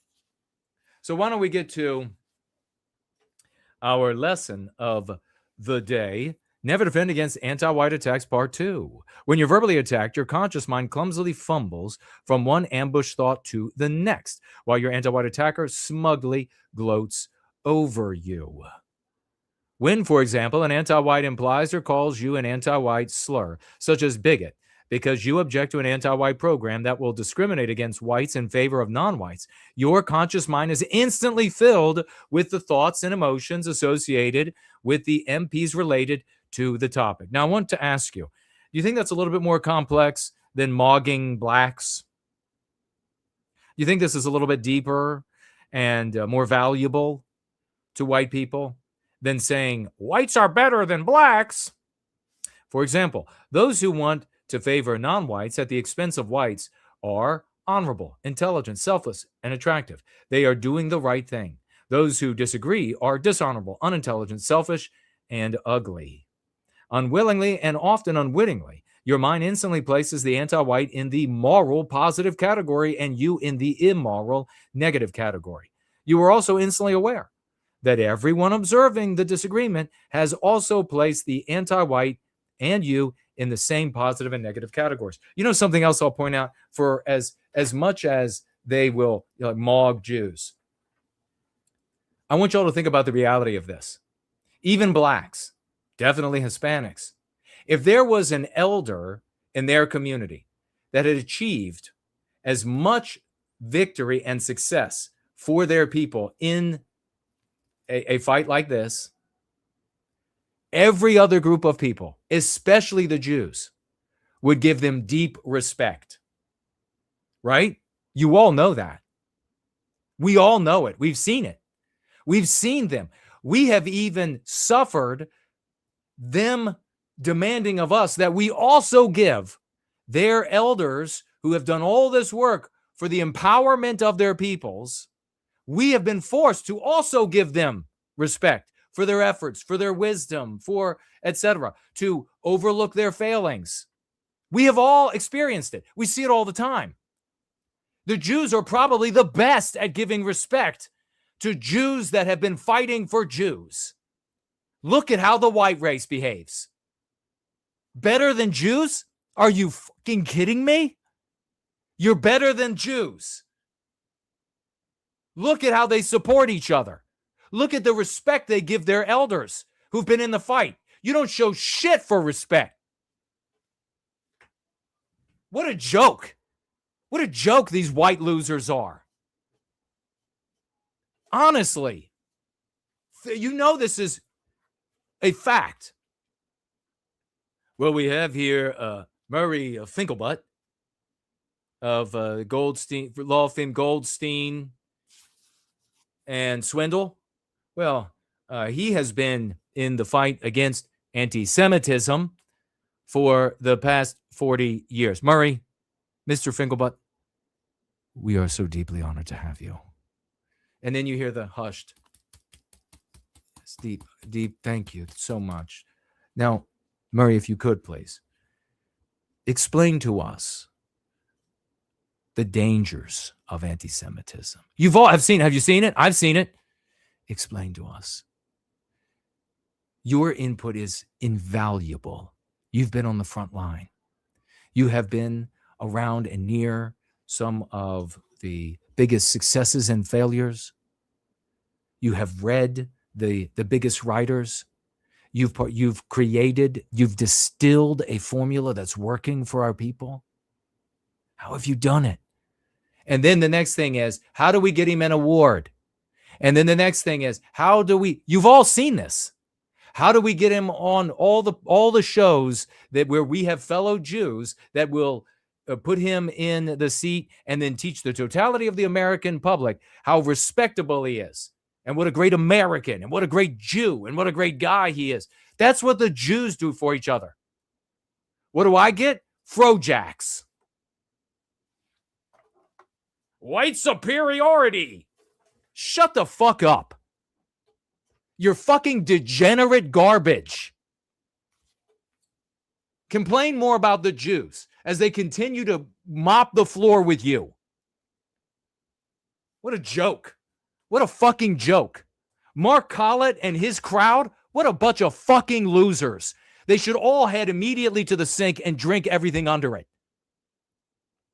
No, we can't have all that Jason's done, all the time he's spent, all the work he's done, his mother having heart surgeries, he still shows up on the stream.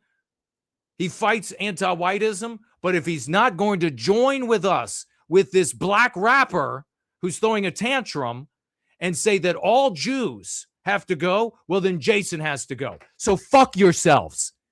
You are white trash garbage. You're the reason why we're not reclaiming our destiny, because you are garbage.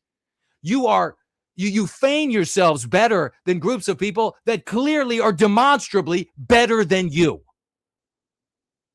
Fucking trash.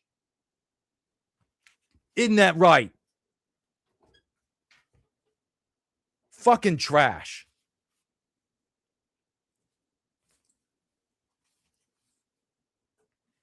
How the Jews behave versus how white people behave. The so-called pro-whites. Trying to formulate responses while your mind is flooded with these anti-white thoughts, emotions, and observations is nearly impossible. To compound your disadvantage, the anti-white is able to prove his point by merely citing mean pathogens. And until go free, you are disarmed in such debates. For example, the anti-white might say, we are a nation of immigrants. Before going free, your response was likely cumbersome and ineffective. Now you know to say, that's anti-white. Whites can't be immigrants to Western civilization because the West only exists in us. It only exists because we exist. Have that conversation. It is common for Westmen to grope for justifications to such easily defensible positions as to whether or not Western kind exists, or even if it deserves to exist. Such fumbling represents the deep psychological scars of our physical, mental, and spiritual abuse. Like, you can learn all of this psychological warfare, resistance to the psychological warfare that is anti-whiteism, or you could go maug blacks.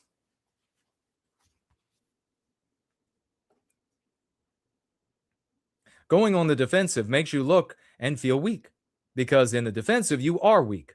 The best defense against an anti-white attack is a counterattack. Go on the offensive with MCs. Follow the examples below of incorrect and correct responses. Attack, anti-white attack. We have to let minorities into the country. Don't you have any compassion? Defensive response, incorrect. I am a compassionate person, but we are compassionate in all of these ways. We can do more to help them in their own countries. We can't continue to be compassionate to non-whites if, whether or not any of these arguments are true, doesn't matter. All that matters is that these arguments are defensive in nature. You know, I really got to point out too, really get me fired up about this deep disrespect and the ineptitude of the white race. is I gave respect to people that barely deserved it.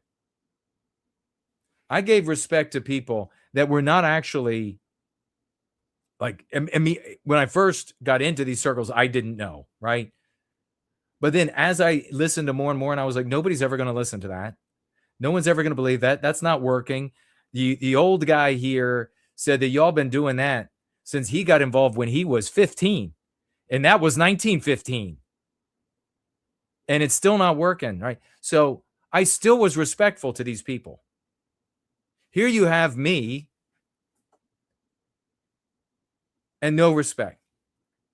So a guy that's having these successes, a guy that is never sending anybody to do anything that will harm their lives if they're white, benefiting people's lives. Same with you.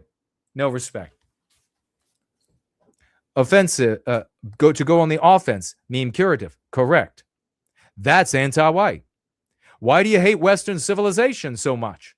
That you want white erasure. Why do you want to change white communities into places that are uncomfortable and dangerous for us? Why do you want to endanger white children? Why do you want to make it harder for whites to pay for their groceries, health insurance, etc.? Always answer an anti-white accusation with an accusation. Can you imagine? I don't have a group, right? There's no organization here because that could cause you harm. And I am not about to harm you. I'm not here also to dance around like a monkey for you and maug blacks. Okay?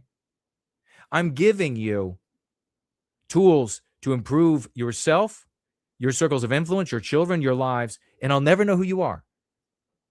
There's no organization for you to laud me as the leader of the organization. This is selfless love for my people, and this is how I'm treated. Imagine how much of a kick in the fucking balls it is to watch every other race of people give respect to their elders in the field of their people's struggle and everything. Imagine what a kick in the white balls it is for me to watch every other group doing that and then this done to me. Fucking disgusting. Always answer an anti-white accusation with an accusation. The anti-white says, you hate minorities. Well-being advocate says, you hate Westman. Anti-white says, you think minorities are predisposed to criminality.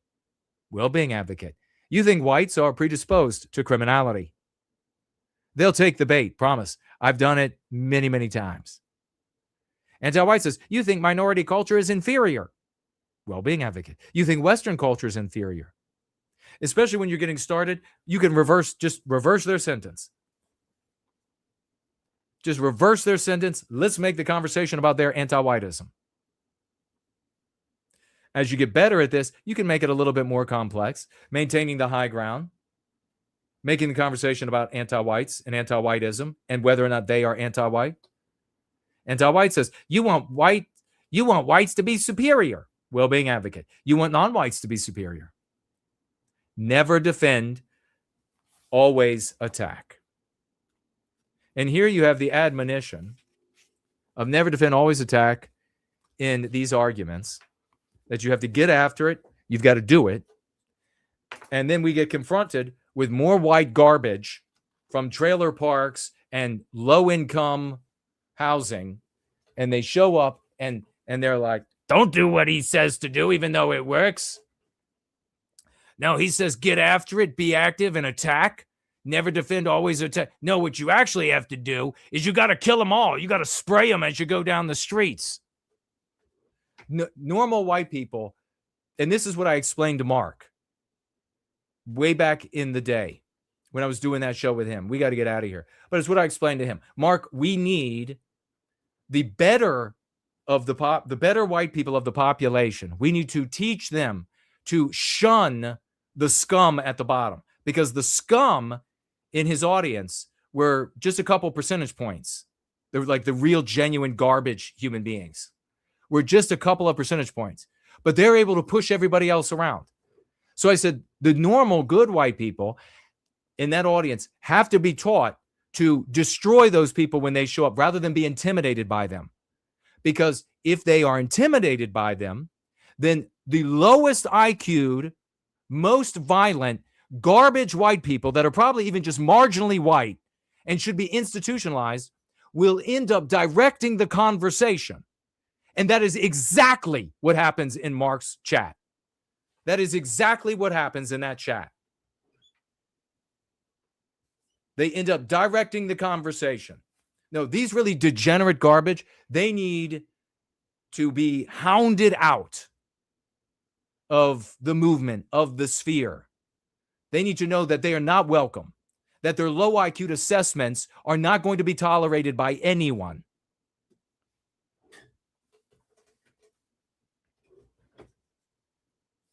Thank you, Jason, for your unwavering love and selfless service to our people. When we reclaim our destiny, it will be because you lit the Promethean flame of Go Free. Well, God bless you, man. I really, Joe, honorable man right there. And I will stand shoulder to shoulder with you in this fight. And we'll be remembered together. Tornado is here. Hello and welcome. Well, we had another glorious, ended up a little fiery. But that's all right. Joe also says here, this is exactly how Steve Laws lost the debate that you broke down against the English Jewish guy. Yes, sir. Thank you, Franklin, for helping Joe out so that I could see what he was writing. A lot of people tell me when I'm swashing, that sounds like what Jews do. Why should we do it? And he writes then, because it effing works. Exactly. This is what I'm talking about. The dumbest people will end up determining what we do as a group if you don't cut the tongues out of their mouths. And I would deal ruthlessly with these people. Rest assured, if I were in power, I would be ruthless as all hell. They would see nothing. They haven't seen nothing yet. If I were in charge, they would get the worst of it. You have to silence the low IQ violent garbage so that good people can do smart things for our well-being. This is the kind of shit you have. No, you got to reject the tactics and strategies that work. And what have we said before? We've talked about this when it comes to so much of the advocacy that's out there. So the advocacy that we do, the advocacy that other groups do, you can't condemn Jews working together and then think that you'll ever work together. Conservatives condemn communists working together and then think you're going to be able to effectively work together. You cannot demonize a behavior that you must engage in and then think that people are going to manifest that behavior. God, they're just too dumb. I got to tell you, the things that I would do. I'm so fed up with this white trash garbage, this low IQ'd garbage.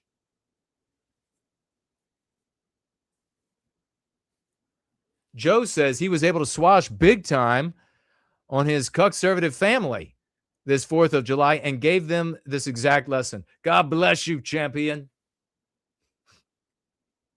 Baxter is here. Welcome. Good to see you.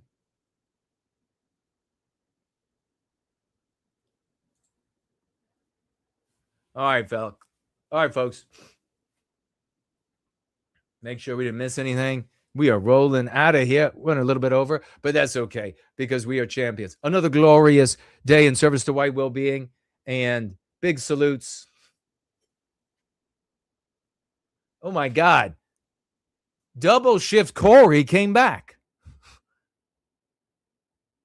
Double Shift Corey got his name because he was between shifts and he was participating in the live stream. He just financially gifted another $50 for a total of $100. Let's show this man some big love. Let's show this working man $50 more.